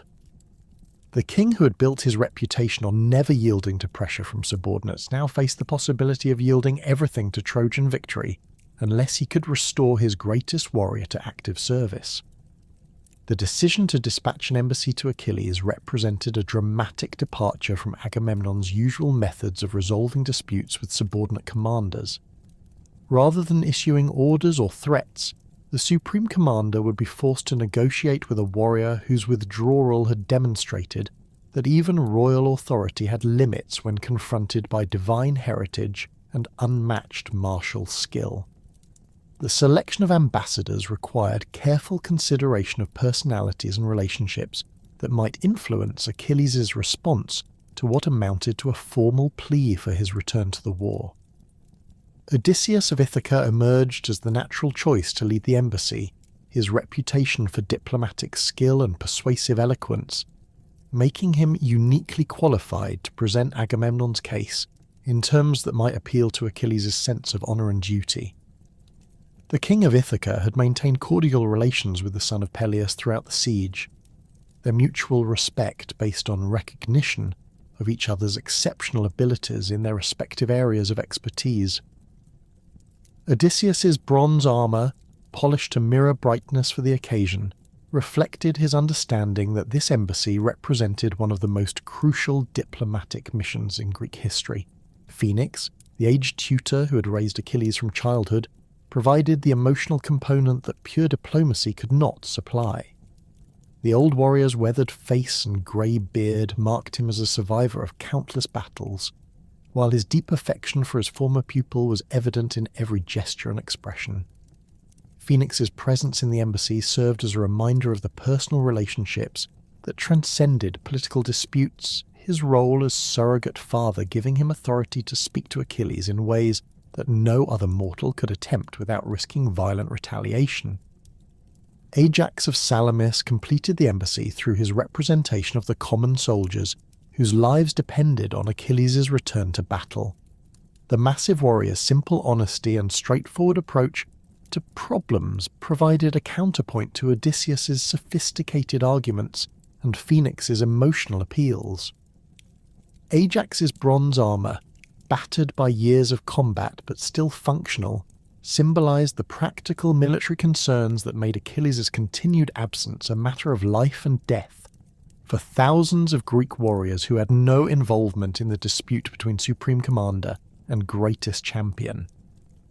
The three ambassadors made their way through the Greek camp as evening shadows lengthened across the coastal plain, their progress marked by the respectful attention of warriors who understood the importance of their mission. The sounds of military preparation that normally filled the air had been replaced by the subdued conversations of men contemplating defeat, while the cooking fires that should have been preparing evening meals instead served to burn the bodies of those who'd fallen in the day's fighting. The contrast between the camp's current atmosphere and the confident optimism that had characterized the expedition's early years provided stark evidence of how completely Achilles' withdrawal had transformed Greek prospects. The Myrmidon section of the camp presented a different atmosphere entirely, as Achilles' followers maintained their equipment and conducted their training with the same precision that had made them the most feared warriors in the Greek army. Their bronze armour remained polished despite their exclusion from active combat, while their weapons showed the careful maintenance that marked professional soldiers who took pride in their craft. The discipline that Achilles had instilled in his men remained intact despite their leader's decision to withdraw from the war, creating an island of military efficiency within a camp increasingly dominated by despair and confusion. Achilles received the embassy in his personal quarters, a spacious tent whose furnishings reflected both his royal status and his preference for functional simplicity over ostentatious display. The warrior's bronze armour hung from wooden stands arranged with military precision, while his famous shield, crafted by Hephaestus himself, occupied a position of honour that emphasized its divine origin and supernatural properties. The son of Peleus sat upon a simple wooden chair, his powerful frame relaxed but ready for instant action, his eyes holding the distant expression of a man whose thoughts ranged far beyond immediate circumstances. The physical changes that months of inactivity had produced in Achilles were subtle but significant to observers who knew him well. His bronze-coloured hair had grown longer than military convention normally allowed, while his skin had lost some of the deep tan that marked warriors who spent their days fighting under the Mediterranean sun. Yet his muscular development remained impressive, maintained through constant training that kept him ready for combat, even during his self-imposed exile from the war. The divine heritage that flowed through his veins was evident in every movement, his supernatural grace making ordinary human actions appear effortless and perfectly controlled. Odysseus opened the embassy's presentation with a carefully structured argument that acknowledged Agamemnon's errors while emphasizing the catastrophic consequences that continued Greek defeat would bring to all participants in the expedition.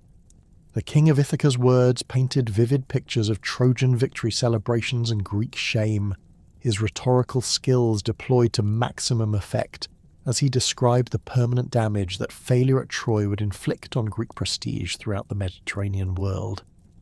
His bronze-coloured eyes never left Achilles' face as he spoke, watching for any sign that his arguments were finding their mark in the warrior's consciousness. The catalogue of gifts that Agamemnon offered as compensation for his seizure of Briseis represented wealth beyond the dreams of most mortal rulers, its scope designed to demonstrate both the supreme commander's recognition of his error and his desperate need for Achilles' return. 7 tripods of gleaming bronze crafted by the finest metalworkers in Greece would serve as permanent reminders of royal favour.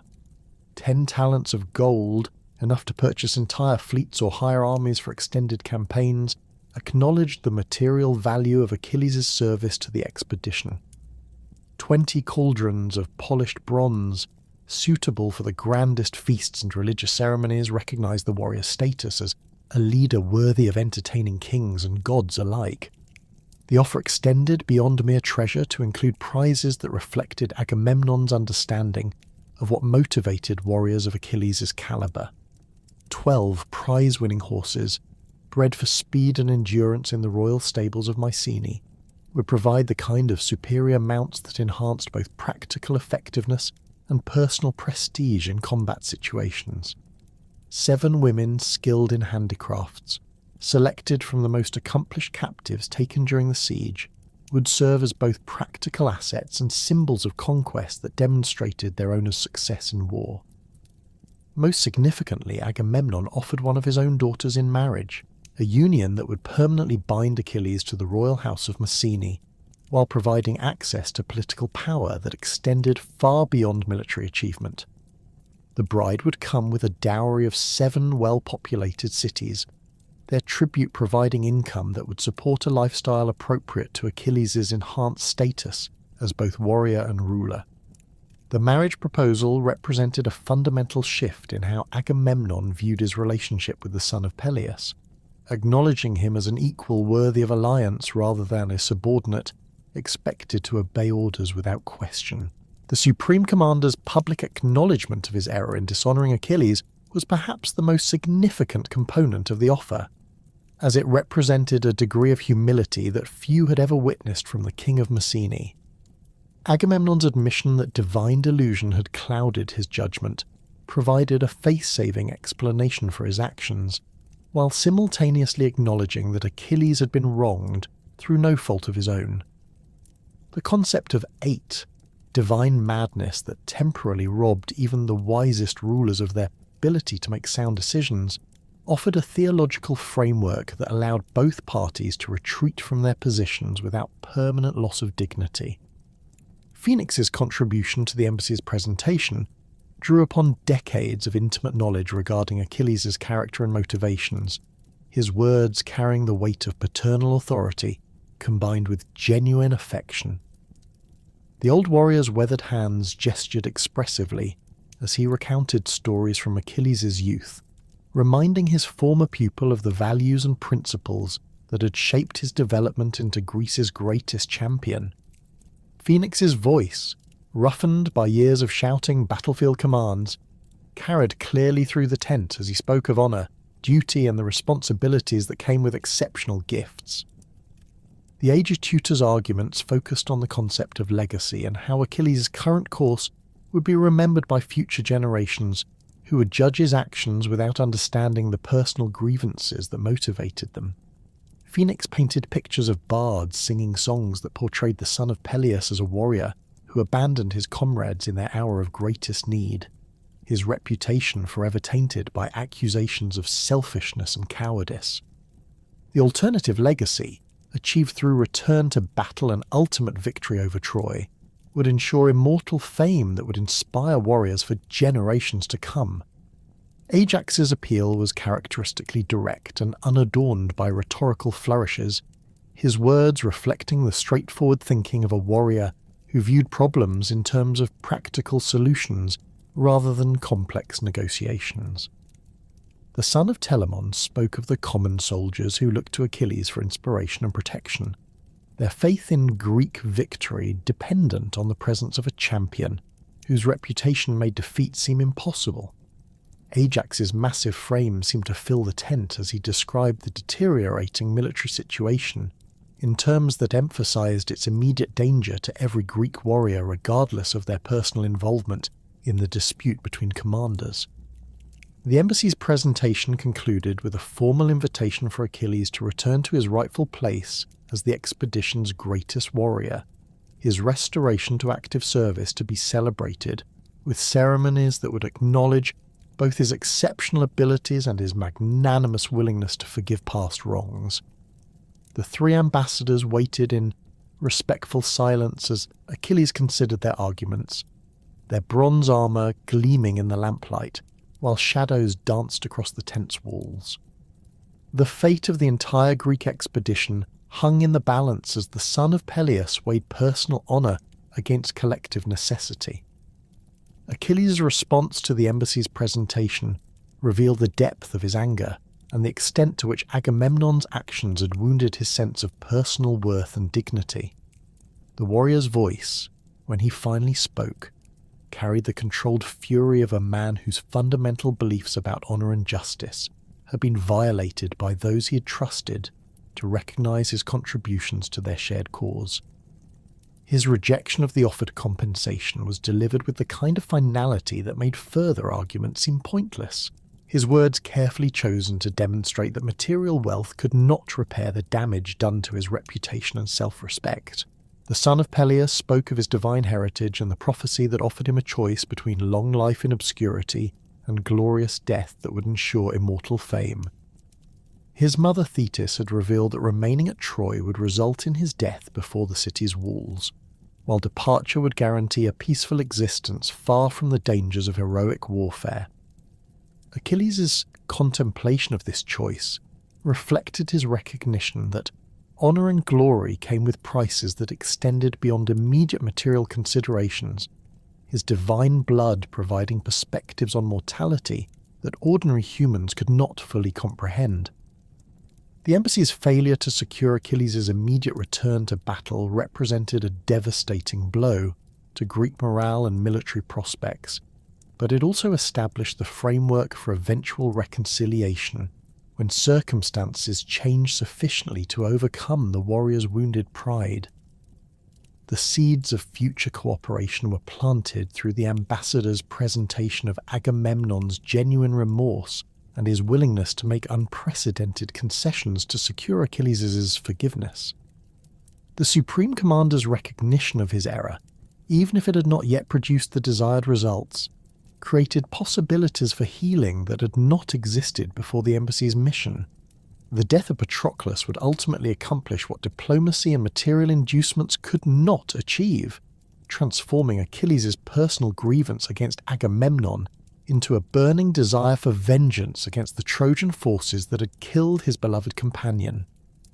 The young warrior's decision to enter battle wearing Achilles' divine armour was motivated by desperation to save Greek forces from complete destruction, his courage and loyalty providing the catalyst that would eventually restore the son of Peleus to active participation in the war. Patroclus' fall beneath Hector's spear created a debt of blood that transcended all previous considerations of personal honour and political disputes. The grief that consumed Achilles following his companion's death was terrible in its intensity, his divine nature amplifying emotions that would have been overwhelming for ordinary mortals. The warrior who had remained unmoved by offers of treasure and political alliance found himself driven to madness by loss that struck at the very core of his identity and purpose. His bronze armour, unused for months during his withdrawal from combat, was donned with hands that shook with rage rather than fear, while his famous spear sang with eagerness to taste Trojan blood in payment for Patroclus' life. The formal reconciliation ceremony between Agamemnon and Achilles was conducted with elaborate ritual that emphasized both the restoration of Greek unity and the Supreme Commander's acknowledgement of divine intervention in human affairs. The king of Mycenae's public admission of 8, divine delusion that had clouded his judgment during the crisis over Briseis, provided theological justification for his actions, while simultaneously absolving Achilles of any responsibility for the consequences of his withdrawal. The concept that even the wisest rulers could be temporarily deprived of sound judgment by divine influence offered a framework that allowed both warriors to resume their cooperation without permanent loss of dignity. The gifts that Agamemnon presented during the reconciliation ceremony were displayed with ceremony that emphasized their value while demonstrating the Supreme Commander's genuine desire to repair the damage done to his relationship with Greece's greatest warrior. The bronze tripods gleamed in the morning sunlight as they were carried into the assembly area, their polished surfaces reflecting the faces of warriors who watched the proceedings with fascination and relief. The golden treasures that followed created a display of wealth that impressed even kings accustomed to royal magnificence, while the prize horses stamped and snorted with the nervous energy that marked superior breeding and careful training. The return of Achilles to the battlefield transformed the siege of Troy from a desperate struggle for survival into an inexorable march toward victory. The son of Peleus emerged from his tent wearing new armour forged by Hephaestus himself, the divine metalwork gleaming with an inner light that seemed to pulse with supernatural power. The shield that adorned his left arm depicted the entire cosmos in intricate detail, its bronze surface showing scenes of peace and war, city and countryside, mortal life and divine intervention. His bronze-tipped spear, inherited from his father Peleus, had been blessed by Chiron the centaur, and possessed the uncanny ability to never miss its intended target when thrown with righteous purpose. The psychological impact of Achilles' return rippled through both armies with the force of a divine thunderbolt. Greek warriors who had spent months retreating before Trojan advances suddenly found their courage restored, their bronze armour seeming to shine brighter as they formed ranks behind their greatest champion. The Myrmidons, disciplined and deadly after their enforced inactivity, moved with the precision of a single organism as they took their positions in the battle line. Their bronze-reinforced shields locked together in formations that had been perfected through years of training, while their spears created a bristling hedge of death that no enemy force had ever successfully penetrated. Hector's response to this development revealed the tactical brilliance that had made him Troy's most effective defender throughout the long siege. The Trojan prince recognized that direct confrontation with Achilles would result in his own death and the collapse of Trojan resistance, but he also understood that avoiding battle entirely would allow the Greeks to exploit their renewed psychological advantage. His solution was to implement a defensive strategy that maximized Troy's advantages while minimizing exposure to Achilles' supernatural combat abilities. The Trojan forces withdrew to prepared positions that took full advantage of the terrain surrounding their city, using natural obstacles and constructed fortifications to channel Greek attacks into predetermined killing zones. Hector's archers, positioned on elevated ground behind protective earthworks, could rain bronze-tipped arrows down on advancing Greeks while remaining relatively safe from retaliation. The prince's cavalry units operated from concealed positions, striking at vulnerable flanks before withdrawing to safety behind the main defensive lines. Achilles' first engagement after his return demonstrated why his reputation for invincibility had spread throughout the ancient world. The son of Peleus carved through Trojan ranks like a bronze blade through wheat, his divine armour deflecting enemy weapons, while his own strikes found their marks with supernatural accuracy. His bronze-tipped spear moved so quickly that mortal eyes could barely follow its path, each thrust or slash leaving another Trojan warrior dead or dying on the blood-soaked ground. The battle cry that emerged from his throat carried across the battlefield with such force that enemy soldiers fled in terror before he reached their positions. The systematic destruction of Troy's allied forces began in earnest, as Achilles led coordinated Greek assaults against the tributary kingdoms that had supported Priam's resistance. These campaigns demonstrated Agamemnon's strategic understanding that victory required more than simply breaching Troy's walls. The entire network of alliances and support systems that sustained the city's defence had to be dismantled piece by piece. The Supreme Commander's bronze-studded chariot led columns of Greek warriors across the Anatolian countryside, their bronze weapons glinting in the sunlight as they approached fortified positions that had previously seemed impregnable. The arrival of Penthesilea and her Amazon warriors provided Troy with a temporary resurgence of hope and military capability that briefly threatened to turn the tide of battle. The Amazon Queen's reputation as a warrior rivaled that of any male champion, her skills with both bow and spear having been honed through years of combat against the most dangerous enemies of her people. Her bronze armour, crafted to accommodate a female warrior's physique while providing maximum protection, bore the scars of countless battles fought across the known world. The dozen Amazon warriors who accompanied her were similarly experienced veterans whose presence on the battlefield inspired Trojan forces while creating new tactical challenges for Greek commanders. Penthesilea's forces specialized in mounted archery and hit-and-run tactics that exploited their superior mobility and marksmanship to maximum effect.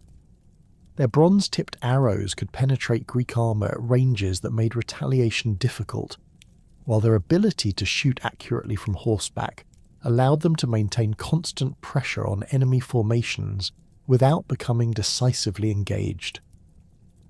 The Amazon Queen's tactical innovations forced Agamemnon to modify his standard battle formations, creating new defensive arrangements that could counter mobile threats while maintaining offensive capability. The duel between Achilles and Penthesilea became the focal point of the campaign's middle phase, as both armies recognized that their champions' confrontation would determine the broader strategic situation. The Amazon Queen's bronze armour gleamed as she guided her warhorse across the battlefield, her movements displaying the fluid grace that marked a lifetime of mounted combat. Her bronze-tipped spear was balanced perfectly for use from horseback, its weight and length calculated to provide maximum striking power while maintaining the maneuverability necessary for mounted warfare. Achilles met this challenge with adaptations to his own fighting style that demonstrated the versatility that made him Greece's supreme warrior. The son of Peleus abandoned his usual preference for fighting on foot, instead mounting one of the prize horses that Agamemnon had offered during their reconciliation. His divine armour adapted seamlessly to mounted combat, its supernatural properties providing balance and protection that allowed him to match Penthesileia's mobility, while retaining his advantages in strength and weapon skill.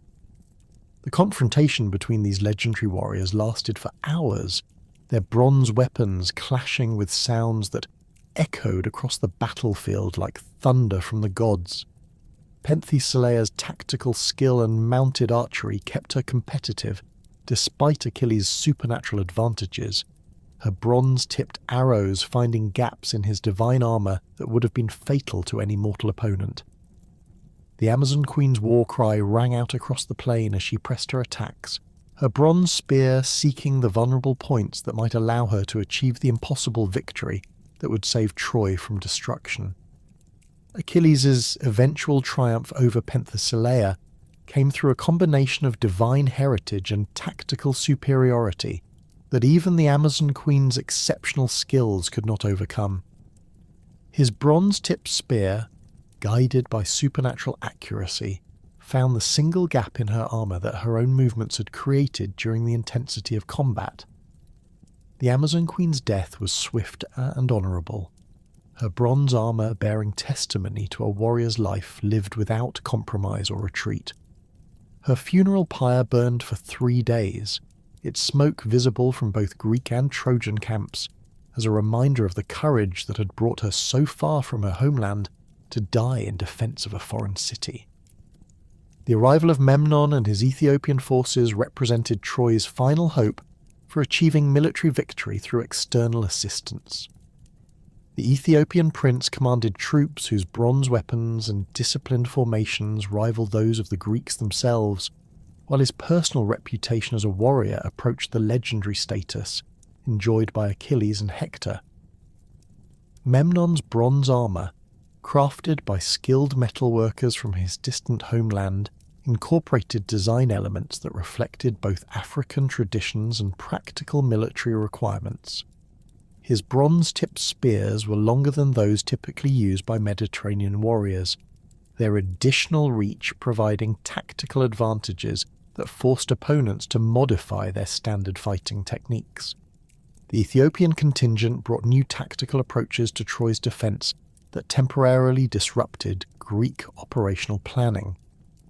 Memnon's forces specialised in coordinated spear formations that could maintain cohesion while advancing or retreating, their bronze shields locked together in patterns that provided mutual protection while creating opportunities for offensive action. Their bronze-tipped javelins were designed for throwing rather than thrusting, allowing Ethiopian warriors to deliver devastating volleys before closing to hand-to-hand combat. The psychological impact of facing fresh troops from exotic lands reinvigorated Trojan morale while creating uncertainty among Greek forces who had grown accustomed to predictable enemy tactics. The strategic situation during this phase of the siege required Agamemnon to demonstrate the kind of adaptive leadership that had made him supreme commander of the Greek expedition. The king of Mycenae recognized that conventional assault tactics would prove insufficient against the combined defensive capabilities of Troy's walls, Hector's tactical brilliance, and the fresh forces provided by foreign allies. His solution involved a fundamental shift from direct military confrontation to the kind of stratagem that would exploit Greek advantages in cunning and technological innovation. The wooden horse stratagem emerged from discussions between Agamemnon and Odysseus, combining the supreme commander's strategic vision with the Ithacan king's legendary cunning. The concept required careful coordination between multiple Greek contingents, each playing specific roles in a deception that would convince the Trojans to voluntarily breach their own defences. Agamemnon's approval of this plan demonstrated his recognition that victory sometimes required methods that transcended conventional military honour. his willingness to embrace deception reflecting the pragmatic approach that had sustained Greek forces through 10 years of siege warfare. The construction of the wooden horse required craftsmanship that matched its strategic importance, as the structure had to appear convincing as a religious offering while concealing armed warriors within its hollow interior. Greek carpenters and engineers worked under Odysseus's direct supervision, their bronze tools shaping timber that had been selected for both strength and workability. The horse's exterior was carved with intricate details that suggested divine inspiration, while its interior was fitted with compartments that could accommodate the elite warriors who would spearhead the final assault on Troy. The selection of warriors to hide within the wooden horse represented one of Agamemnon's most crucial decisions during the entire siege, as these men would determine whether the stratagem succeeded or failed catastrophically. The Supreme Commander chose veterans whose combat skills were matched by their ability to remain silent and motionless for extended periods, their bronze armour muffled with cloth to prevent any sound that might reveal their presence. Odysseus led this select group, his bronze sword ready for the moment when stealth would give way to sudden violence within Troy's walls. The Greek army's apparent withdrawal from the siege was orchestrated with meticulous attention to detail that would convince Trojan observers of its authenticity. Agamemnon ordered the systematic dismantling of the siege works that had surrounded Troy for a decade, their bronze fittings and wooden components loaded onto ships in full view of watchers on the city's walls. The camps that had housed nearly 100,000 warriors were abandoned with signs of hasty departure. Cooking fires left smouldering and personal belongings scattered as if their owners had fled in panic or desperation. The Greek fleet's movement to the island of Tenedos was calculated to remain visible from Troy's highest towers, while suggesting genuine retreat rather than tactical repositioning. The bronze-reinforced prows of the ships caught the morning sunlight as they sailed eastward, their departure creating the impression that the decade-long siege had finally collapsed under the weight of its own impossibility. Only a small group of ships remained hidden behind Tenedos, ready to return swiftly when signals indicated that the deception had succeeded and Troy's gates stood open to Greek assault. The Trojans' discovery of the wooden horse created exactly the kind of theological and political debate that Odysseus had anticipated when designing the stratagem. The massive structure's appearance outside Troy's gates, apparently abandoned by the retreating Greeks, raised immediate questions about its purpose and the appropriate response to its presence. Some Trojan leaders argued for its destruction as a potential trap, while others saw it as a religious offering that should be brought within the city's walls to ensure divine favour for Troy's survival. Laocoon's warnings about the wooden horse's true nature were delivered with the passionate intensity of a priest who recognised divine deception at work. The Trojan seer's bronze-tipped spear struck the horse's wooden flank, producing hollow sounds that should have revealed the presence of hidden warriors within its interior. His arguments against bringing the structure into the city were based on both tactical concerns and religious interpretation, his understanding of Greek cunning making him suspicious of any gift that appeared too convenient or beneficial to accept without question. The serpents that emerged from the sea to destroy Laocoon and his sons provided the divine sign that convinced most Trojans to ignore the priest's warnings. The massive creatures sent by Athena to support the Greek deception wrapped their bronze-scaled coils around the seer's family with supernatural strength that made resistance impossible. Their attack was interpreted as punishment for attempting to destroy a sacred offering, their divine nature evident in the precision with which they eliminated opposition to the horse's entry into Troy, while leaving other Trojans unharmed. The wooden horse's entry into Troy required the partial dismantling of the city's gates, as the structure's size exceeded the dimensions of the normal openings in the defensive walls. Trojan engineers worked through the night to create an opening large enough for the horse's passage, their bronze tools removing stones that had protected the city for generations. The symbolism of this action was lost on the celebrating Trojans, who saw only the successful completion of a religious ritual rather than the voluntary breaching of their own defences. The night of Troy's fall began with celebrations that mark the apparent end of the decade-long siege, as Trojan citizens emerged from their homes to feast and drink in honour of their survival. The wine flowed freely through the streets, while musicians played songs of victory and relief. The bronze gates that had remained closed for 10 years stood open for the first time since the Greek ships had appeared on the horizon, their massive hinges creaking as citizens moved freely between the city's interior and the surrounding countryside. The Greek warriors hidden within the wooden horse waited through hours of Trojan celebration, their bronze armour muffled with cloth to prevent any sound that might betray their presence. Odysseus maintained discipline among his chosen companions through hand signals and whispered commands, his bronze sword ready for the moment when stealth would give way to sudden violence. The heat within the horse's wooden interior grew stifling as the night progressed, but the warriors endured their discomfort with the patience that marked professional soldiers engaged in the most crucial mission of their careers. The signal fires that blazed from Troy's highest tower were visible to the Greek fleet waiting behind Tenedos, their flames indicating that the deception had succeeded and the city lay open to assault. Agamemnon's ships emerged from concealment with the swift silence of hunting wolves, their bronze-reinforced prows cutting through dark waters as they approached the Trojan shore. The Supreme Commander's bronze armour gleamed in the moonlight, as he prepared for the final assault that would crown 10 years of siege warfare with complete victory. The slaughter that followed the opening of Troy's gates was comprehensive and systematic, as Greek forces sought to eliminate any possibility of future resistance while securing the wealth that had motivated their decade-long campaign. Agamemnon's bronze sword carved through Trojan defenders who had been caught completely unprepared for the sudden transformation of celebration into massacre. The Supreme Commander's battle cry echoed through Troy's streets as he led his warriors in the systematic destruction of a city that had defied Greek power for an entire generation. The division of Troy's spoils revealed the enormous wealth that the city had accumulated through centuries of trade and tribute from throughout Asia Minor.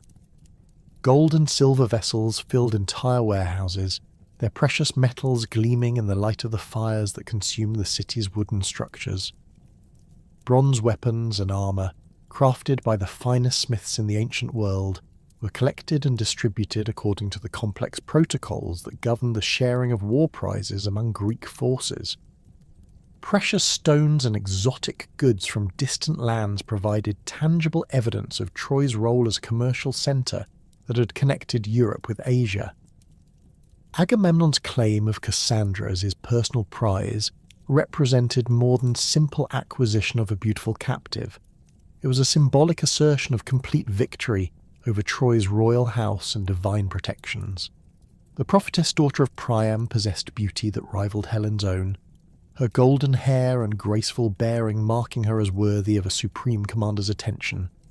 Her gift of prophecy, cursed by Apollo to be always accurate but never believed, made her a trophy that combined practical and supernatural significance. The bronze shackles that bound her wrists were crafted by Greek smiths specifically for this purpose, their weight serving as constant reminder of her changed status from princess to slave. The sacrilegious acts committed during Troy's sack would bring divine punishment upon the Greek forces during their homeward journeys, as the gods who had initially supported their cause turned against warriors who had violated the sacred laws governing warfare and conquest. The rape of Cassandra within Athena's temple by Ajax the Lesser represented a direct assault on divine authority that demanded supernatural retribution. The desecration of altars and temples throughout the city, as Greek warriors sought hidden treasures without regard for religious sanctity, accumulated divine wrath that would manifest in storms, shipwrecks, and years of wandering that would prevent many heroes from ever reaching their homes. The hubris displayed by Greek commanders during the victory celebrations reflected their belief that military success had elevated them beyond the reach of divine justice or mortal consequence. Agamemnon's bronze armour, now stained with Trojan blood, seemed to glow with inner fire as he surveyed the burning city from Troy's highest tower.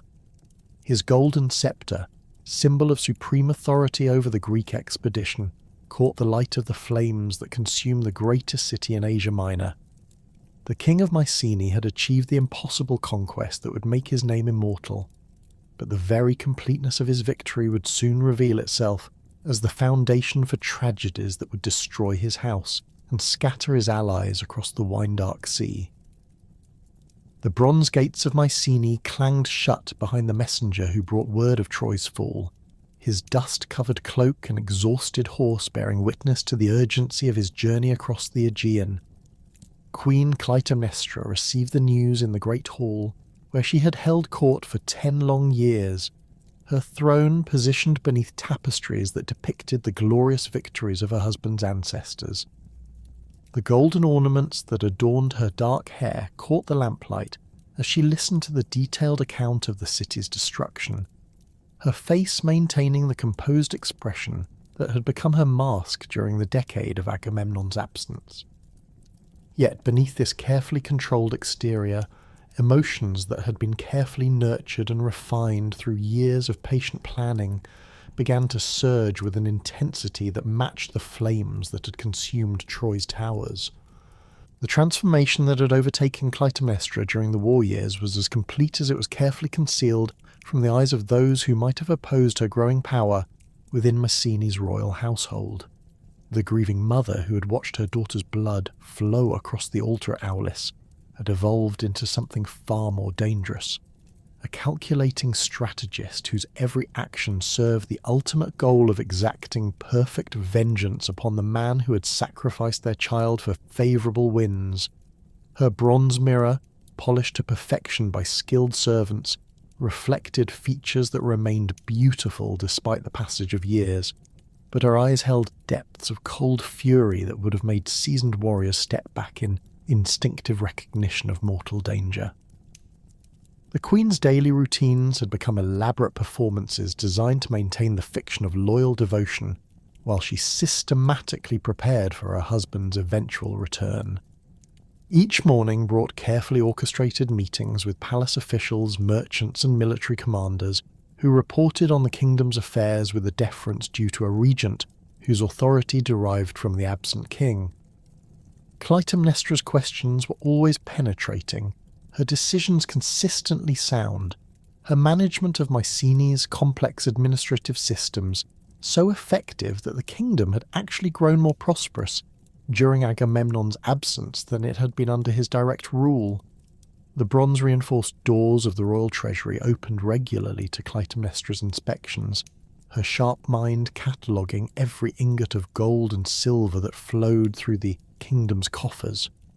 Trade agreements negotiated during her regency had expanded Mycenaean influence throughout the eastern Mediterranean, while her careful cultivation of relationships with neighbouring kingdoms had created a network of alliances that served both defensive and offensive purposes. The queen, who had once concerned herself primarily with domestic affairs and religious ceremonies, had developed into a political operator whose skills rivaled those of the most experienced rulers in the Greek world. The palace servants who attended Clytemnestra's daily needs observed the subtle changes that marked her psychological evolution from victim to avenger. Her bronze jewellery, always perfectly arranged, included pieces that had belonged to Iphigenia, their presence serving as constant reminders of the debt that remained unpaid. The wine she consumed with her evening meals came from amphorae that bore images of sacrifice and divine justice, their contents carefully selected to reinforce her sense of righteous purpose. Her sleeping chambers contained a shrine dedicated to the Furies, those ancient goddesses who demanded blood payment for family murders, their bronze statues positioned where they would catch the first light of dawn each morning. The arrival of Aegisthus at the Mycenaean court had initially seemed like a routine diplomatic visit from a minor prince seeking to establish trade relationships with one of Greece's most powerful kingdoms. His credentials appeared legitimate, his manner appropriately deferential to royal authority, his knowledge of court protocol sufficient to navigate the complex social hierarchies that governed palace life. The bronze clasps that secured his travelling cloak bore the insignia of a respectable house, while his retinue included servants and guards whose equipment and bearing suggested genuine noble status rather than elaborate deception. Clytemnestra's first private meeting with Aegisthus took place in the palace gardens, where flowering shrubs provided both beauty and privacy for conversations that required discretion. The queen's initial caution gave way to growing interest as she recognised in this seemingly minor prince a kindred spirit whose hatred for Agamemnon's house burned with an intensity that matched her own. Aegisthus revealed his true identity gradually, his words carefully chosen to gauge her reaction to the knowledge that Thyestes' son sat within the very palace where his father had been served the flesh of his murdered brothers. The bond that developed between Clytemnestra and Aegisthus transcended simple political alliance or physical attraction, though both elements played crucial roles in their relationship. Their shared hatred for Agamemnon created a foundation of mutual understanding that made conventional courtship unnecessary, while their complementary skills in deception and manipulation made them ideal partners in the complex conspiracy that would be required to achieve their common goal. The queen's position within the palace provided access and authority that Aegisthus could never have obtained through his own efforts, while his burning desire for vengeance supplied the ruthless determination that her more cautious nature might have lacked at crucial moments. The lovers' meetings became more frequent and intimate as their plans took shape, their bronze-studded doors secured against interruption, while they refined the details of the trap that would destroy Agamemnon upon his return from Troy. Clytemnestra's knowledge of her husband's habits, preferences, and psychological weaknesses provided the foundation for strategies that would exploit his vanity and his assumption that 10 years of successful warfare had made him invulnerable to domestic threats. Aegisthus contributed tactical expertise gained through years of studying Mycenaean military procedures and palace security arrangements, his observations during his supposed diplomatic visit revealing vulnerabilities that even Clytemnestra had not recognised.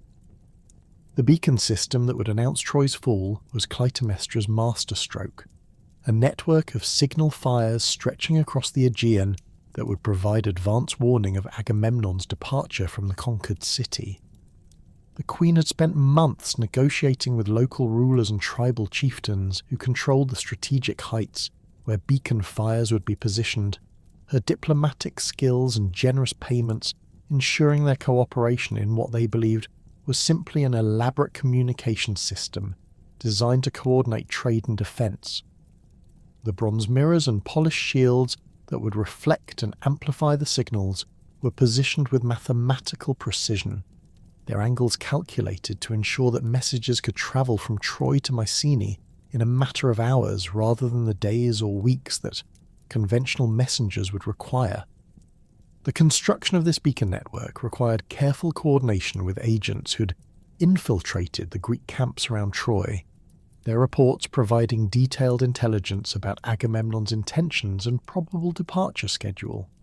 These spies, recruited from among the camp followers and merchants who supplied the Greek army, sent coded messages through various channels that kept Clytemnestra informed about her husband's activities and state of mind. Their communications revealed his growing arrogance as victory approached, his assumption that his triumphant return would be met with universal acclaim and grateful submission from subjects who had missed his strong leadership. The palace preparations for Agamemnon's homecoming were designed to create an atmosphere of celebration that would mask the deadly trap being prepared for the returning king. Clytemnestra ordered the finest tapestries brought from storage, their rich colours and intricate designs creating a visual spectacle worthy of a conquering hero's reception. The bronze fixtures throughout the royal quarters were polished to mirror brightness, while servants practiced the elaborate ceremonies that would mark the supreme commander's restoration to his throne. Every detail was calculated to appeal to Agamemnon's vanity, while positioning him for the moment when celebration would transform into execution. The Queen's selection and preparation of the murder weapon revealed the depth of her psychological investment in achieving personal satisfaction through her husband's death. The bronze axe that would end Agamemnon's life had belonged to her father Tyndareus, its blade sharpened to razor keenness, while its handle was wrapped with leather that had been soaked in oils to ensure a secure grip, even when slick with blood. The weapon's weight and balance were perfect for a woman of Clytemnestra's build and strength, its design allowing for the kind of devastating strikes that would ensure quick death rather than prolonged suffering that might allow escape or rescue. The bath chamber where the murder would take place was modified with subtle changes that would prevent Agamemnon from defending himself or calling for help when the attack began. The bronze fittings that normally secured the chamber's doors were replaced with mechanisms that could be locked from the outside, while the windows were fitted with shutters that would muffle any sounds of struggle. The marble floor was treated with substances that would make footing treacherous for anyone attempting to fight while wet, while the bronze mirrors that lined the walls were positioned to create disorienting reflections that would confuse a victim trying to locate his attacker. Clytemnestra's psychological preparation for the act of murder involved elaborate rituals that reinforced her sense of divine mission and maternal duty. She spent hours before Iphigenia's shrine, her prayers to the dead daughter's spirit seeking both permission and assistance in the vengeance that would balance the cosmic scales of justice. The bronze offerings she placed before the shrine included locks of her own hair and drops of her own blood, symbolic payments that demonstrated her willingness to sacrifice anything necessary to achieve her goal. Her dreams during this period were filled with visions of Iphigenia's ghost demanding satisfaction, the spectral figure's wounds still fresh and bleeding as she pointed accusingly toward the palace, where her murderer would soon return.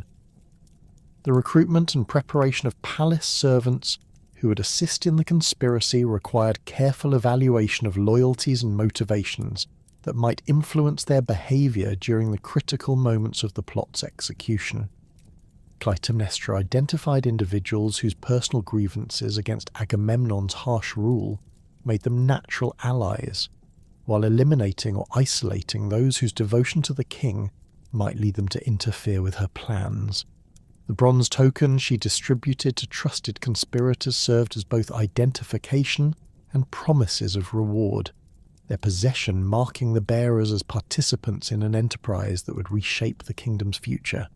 The Queen's management of palace security during the crucial period involved subtle modifications to guard rotations and duty assignments that would ensure loyal personnel were positioned at key locations when Agamemnon arrived. Officers whose reliability was questionable found themselves assigned to distant patrols or administrative duties that would keep them away from the palace during the murder, while those who had demonstrated absolute loyalty to Clytemnestra were given responsibilities that placed them in positions to prevent interference or organise clean-up operations. The bronze weapons stored in the palace armoury were systematically relocated or disabled to prevent their use by anyone attempting to rescue the king. The psychological strain of maintaining her deception while preparing for murder began to manifest in subtle changes to Clytemnestra's behaviour that only the most observant courtiers might have noticed. Her laughter, once genuine and warm, acquired a brittle quality that suggested emotions held under tight control through supreme effort of will. Her bronze jewellery was arranged with obsessive precision, each piece positioned exactly as it had been the day before, as if maintaining perfect external order could compensate for the chaos of hatred and anticipation that raged within her mind. Her sleep became fitful and interrupted by dreams that mixed memories of Iphigenia's sacrifice with visions of Agamemnon's approaching death. The beacon fires that announced Troy's fall blazed across the night sky like a chain of artificial stars, their carefully coordinated signals carrying the message that Clytemnestra had awaited for 10 years of patient preparation. The queen received the news in her private chambers, her bronze mirror reflecting a face that showed no trace of the savage satisfaction that filled her heart, as she realised that her husband's homecoming and his doom were now inevitable. The servants who brought confirmation of the signal's meaning found their mistress already dressed in the ceremonial robes appropriate for greeting a returning hero, her golden jewellery arranged with the same care that a warrior might use in preparing weapons for battle. The final preparations for Agamemnon's reception involved theatrical elements designed to create maximum psychological impact when the truth of his situation finally became clear to the doomed king. Clytemnestra rehearsed her welcoming speeches until every word and gesture conveyed the perfect balance of joy, relief and devotion that would disarm his suspicions while positioning him for the trap. The purple tapestries that would be spread for his feet upon entering the palace were selected not only for their beauty and expense, but for their symbolic association with divine authority and tragic fate. The bronze vessels that would be used in the welcoming ceremonies were chosen for their capacity to contain the wine that would celebrate his homecoming and the blood that would mark his ending. The bronze-reinforced ships that carried Agamemnon's triumphant fleet across the wine-dark Aegean bore treasures beyond the dreams of mortal kings, their holds packed with golden vessels, silver ornaments, and precious stones that represented the accumulated wealth of Troy's centuries-long dominance over Asian trade routes. The Supreme Commander's flagship led the procession with sails of purple-dyed linen that proclaimed his victory to every observer along the Greek coastline, while the bronze figurehead at its prow depicted Nike, goddess of victory, her wings spread wide as if carrying the entire expedition toward its destined homecoming. The oars that propelled the vessel through calm seas were painted with the gold leaf that caught the morning sunlight, their rhythmic movement creating patterns of light that danced across the water like scattered coins. Agamemnon stood upon the ship's deck wearing armour that had been crafted from the finest bronze taken from Troy's royal armoury, its surface engraved with scenes depicting his greatest victories during the 10-year siege. The golden sceptre that marked his supreme authority over the Greek expedition had been supplemented with a crown of Trojan gold, its intricate metalwork incorporating precious stones that had once adorned Priam's throne. His dark hair, now streaked with silver that marked the passage of a decade spent in warfare, was arranged in the elaborate style favoured by victorious commanders returning from successful campaigns. The bronze cloak-pin that secured his purple mantle bore the image of a lion devouring its prey, a symbol that proclaimed his dominance over enemies who had dared to challenge Mycenaean power. The captives who accompanied the fleet represented the human spoils of victory, their presence serving as living testimony to the completeness of Greek triumph over Troy's defenders. Cassandra, daughter of Priam and Apollo's cursed prophetess, occupied a position of honour among the prisoners, her beauty unmarred by the hardships of siege and conquest.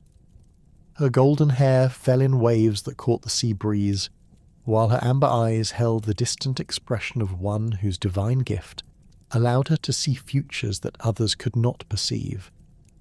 The bronze shackles that bound her wrists were crafted with artistic skill that made them appear almost decorative, their weight serving as constant reminder of her transformation from princess to slave. The prophetess had spent the voyage in a state of supernatural agitation that disturbed even the hardened warriors who served as her guards. Her visions of blood and betrayal poured forth in streams of prophecy that mixed accurate predictions with cryptic warnings that no mortal listener could fully comprehend. She spoke of purple paths that led to death, of bronze blades hidden beneath welcoming smiles, and of ancient curses that would claim their final payment in the halls where she'd once played as a royal child. The Greek sailors who heard these pronouncements crossed themselves and muttered prayers to protective deities, but their superstitious fear could not overcome their orders to deliver Apollo's daughter safely to Agamemnon's palace. The beacon fires that had announced Troy's fall continued to burn along the Greek coastline, their flames visible from great distances as they proclaimed the end of the war that had consumed an entire generation. These signals, maintained by loyal subjects eager to demonstrate their joy at their king's approaching return, created a chain of light that stretched from the Aegean islands to the mountains surrounding Mycenae. The bronze mirrors and polished shields that reflected and amplified these signals had been positioned with mathematical precision, their angles calculated to ensure that news of the fleet's progress would reach Clytemnestra's agents hours before the ships themselves appeared in Mycenaean waters. The approach to Mycenaean territory revealed a kingdom that had prospered during its king's absence. The harbours filled with merchant vessels whose bronze-reinforced hulls bore goods from across the Mediterranean world. The coastal fortifications showed signs of recent improvement and expansion, their stone walls topped with bronze spear points that gleamed in the afternoon sunlight. Watchtowers positioned at strategic intervals along the shoreline displayed banners that welcomed the returning fleet, their colourful fabric snapping in the breeze as guards blew bronze horns to announce the Supreme Commander's homecoming.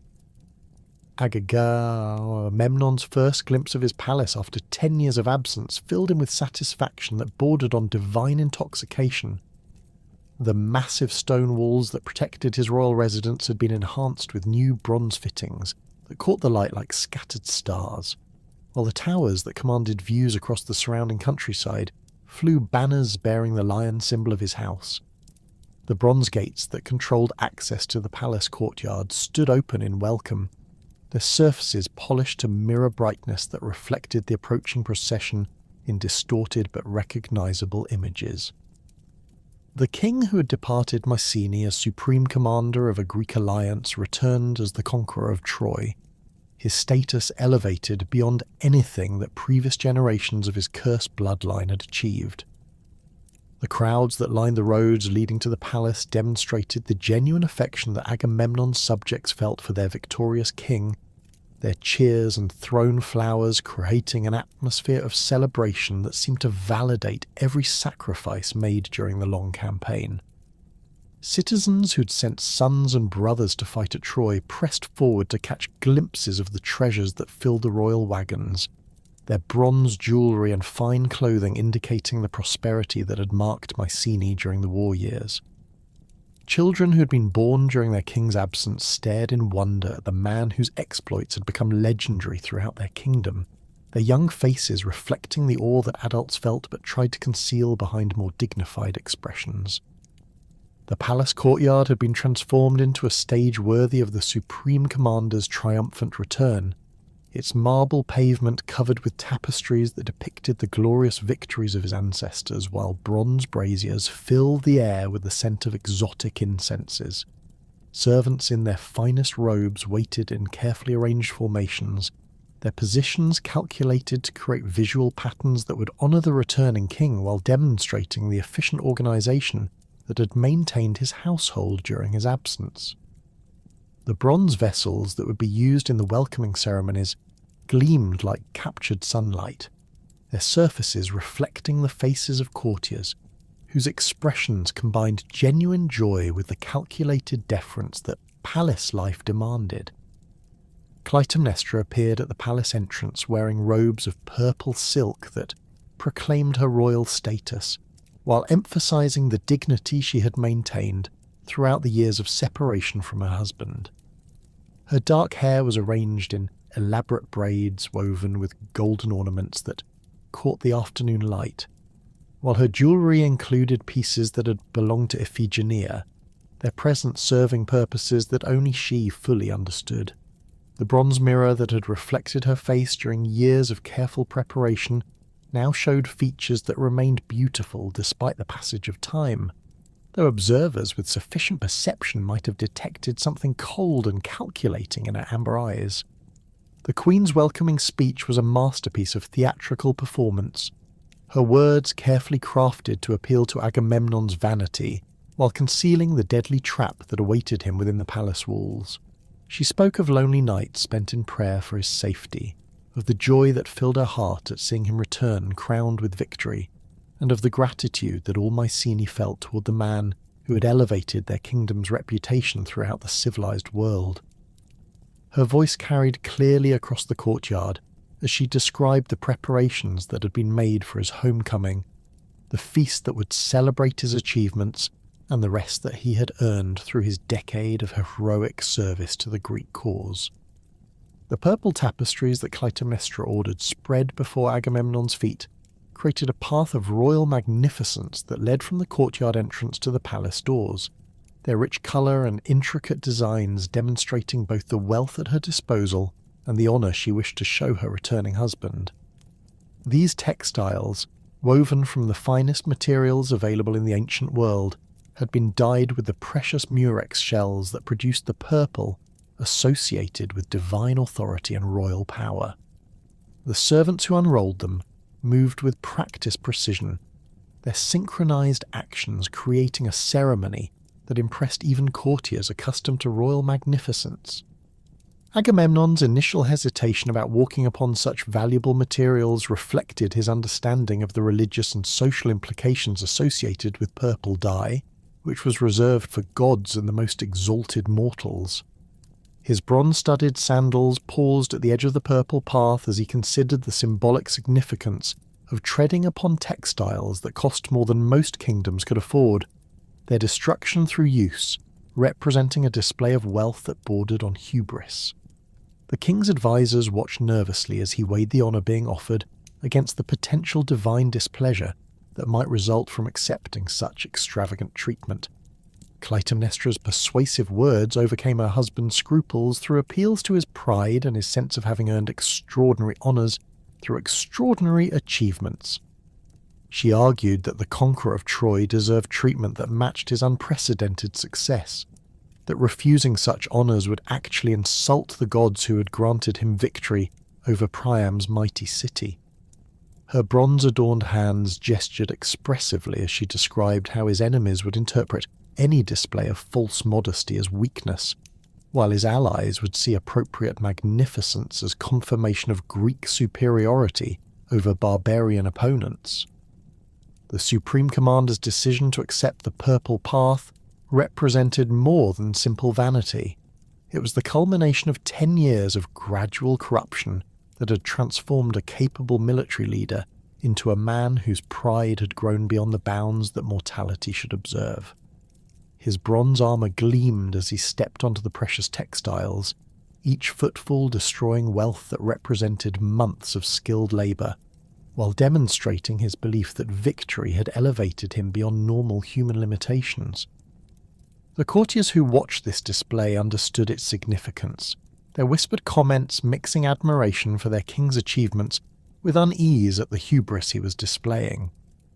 Cassandra's prophetic warnings reached their peak intensity as Agamemnon approached the palace entrance, her voice rising above the sounds of celebration as she described the blood that would soon flow within the royal chambers.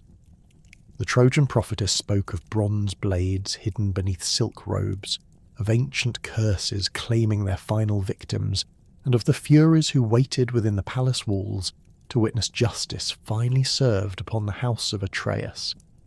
Her amber eyes blazed with supernatural fire as she detailed visions of murder and revenge that made seasoned warriors step back in superstitious fear, though none could interpret her warnings clearly enough to prevent the tragedy she foresaw. The palace servants who heard Cassandra's prophecies crossed themselves and muttered prayers to protective deities, but their religious fear was overwhelmed by curiosity about the exotic prisoner whose beauty was matched by her reputation for divine inspiration. Some whispered that her predictions had always proven accurate during the siege of Troy, while others argued that her captivity had driven her mad with grief and despair. The bronze shackles that bound her wrists clinked softly as she gestured toward the palace entrance, her movements becoming increasingly frantic as she sensed the approaching culmination of the divine plan that would claim both herself and her captor. The guards who were responsible for Cassandra's security found themselves caught between orders to maintain control over their prisoner and growing unease at the supernatural intensity of her prophetic utterances. Their bronze spear points remained steady despite their nervousness, while their leather armour showed signs of the long voyage that had brought them from Troy's smoking ruins to this moment of triumph and foreboding. The captain who commanded this detail had served under Agamemnon throughout the siege, his scarred face reflecting years of combat experience that had taught him to recognize danger in all its forms. Yet the threat that Cassandra described seemed to come from sources beyond mortal comprehension. Agamemnon's entry into the palace was accompanied by ceremony that matched the magnitude of his achievements, the bronze doors swinging open to reveal interior chambers decorated with tapestries depicting his family's legendary victories. The golden ornaments that adorned the walls caught the light from oil lamps whose flames had been kept burning throughout his absence, their steady glow creating an atmosphere of warmth and welcome that masked the deadly preparations hidden within familiar surroundings. The marble floors that had echoed with his footsteps during peaceful years now bore the weight of a king whose pride had grown beyond the bounds that wise rulers observed. The bath chamber where Clytemnestra led her husband had been prepared with meticulous attention to details that would ensure the success of her long-planned vengeance. The bronze fixtures gleamed with fresh polishing, while the marble surfaces had been treated with oils that would make footing treacherous for anyone attempting to fight while wet. The windows had been fitted with shutters that would muffle sounds of struggle, while the doors were equipped with mechanisms that could be secured from the outside to prevent escape or rescue. The bronze mirrors that lined the walls were positioned to create disorienting reflections that would confuse a victim trying to locate his attacker. The Queen's final preparations involved rituals that reinforced her sense of divine mission and maternal duty, her prayers to Iphigenia's spirit seeking both permission and assistance in the vengeance that would balance the cosmic scales of justice. The bronze axe that would serve as her weapon had been sharpened to razor keenness, its handle wrapped with leather that had been treated to ensure secure grip, even when slick with blood. The weapon's weight and balance were perfect for a woman of her build and strength, its design allowing for devastating strikes that would ensure quick death, rather than prolonged suffering that might allow escape. Aegisthus waited in concealment nearby, his bronze sword ready to assist if the attack encountered unexpected resistance, or if palace guards attempted to interfere with the execution of their carefully planned conspiracy. His position allowed him to observe the proceedings while remaining hidden from Agamemnon's view, his presence serving as insurance against the possibility that Clytemnestra might hesitate at the crucial moment.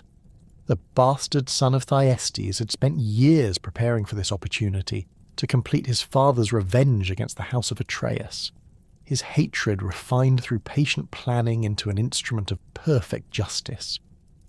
The moment of truth arrived as Agamemnon, relaxed and unsuspecting after his bath, found himself trapped within the chamber where his wife's vengeance would finally be satisfied. Clytemnestra's bronze axe rose and fell with deadly precision, its blade finding vital organs with the accuracy that came from months of careful planning and preparation. The king who had sacrificed his own daughter for favourable winds died without understanding the full scope of the conspiracy that had destroyed him, his final moments filled with confusion rather than comprehension of the justice that was finally being served. The immediate aftermath of the murders saw Clytemnestra and Aegisthus moving quickly to consolidate their control over the palace and the kingdom beyond its walls. The Queen's loyal servants secured strategic positions throughout the royal residence, while trusted guards took control of the bronze gates that protected the courtyard from potential opposition. The new regime's first acts involved eliminating or neutralizing anyone who might challenge their authority, their bronze weapons ensuring that resistance was brief and ineffective. The establishment of Aegisthus as Clytemnestra's co-ruler represented the culmination of a conspiracy that had transformed personal grief into political revolution. The bastard son of Thyestes finally occupied the throne that his father had briefly held, while the woman who had avenged her daughter's murder assumed the role of Queen Regent, whose authority derived from successful completion of divine justice. Their bronze crowns, hastily crafted from Trojan gold, symbolized a new order that would await the return of Orestes, Agamemnon's son, whose own quest for vengeance would continue the cycle of blood that had defined the House of Atreus for generations. The purple tapestries that had welcomed Agamemnon home now lay stained with his blood, their destruction completing the symbolic transformation of triumph into tragedy that marked the final act of his cursed life. The beacon fires that had announced Troy's fall continued to burn across the Greek landscape, their flames now illuminating a world where the greatest victory in human memory had become the foundation for new cycles of revenge and retribution. The bronze gates of Mycenae, which had opened to welcome a conquering hero, now closed upon a palace where ancient curses had claimed their ultimate satisfaction, leaving behind a kingdom that would never know peace until the last drop of Atreus' blood had been spilled upon the earth.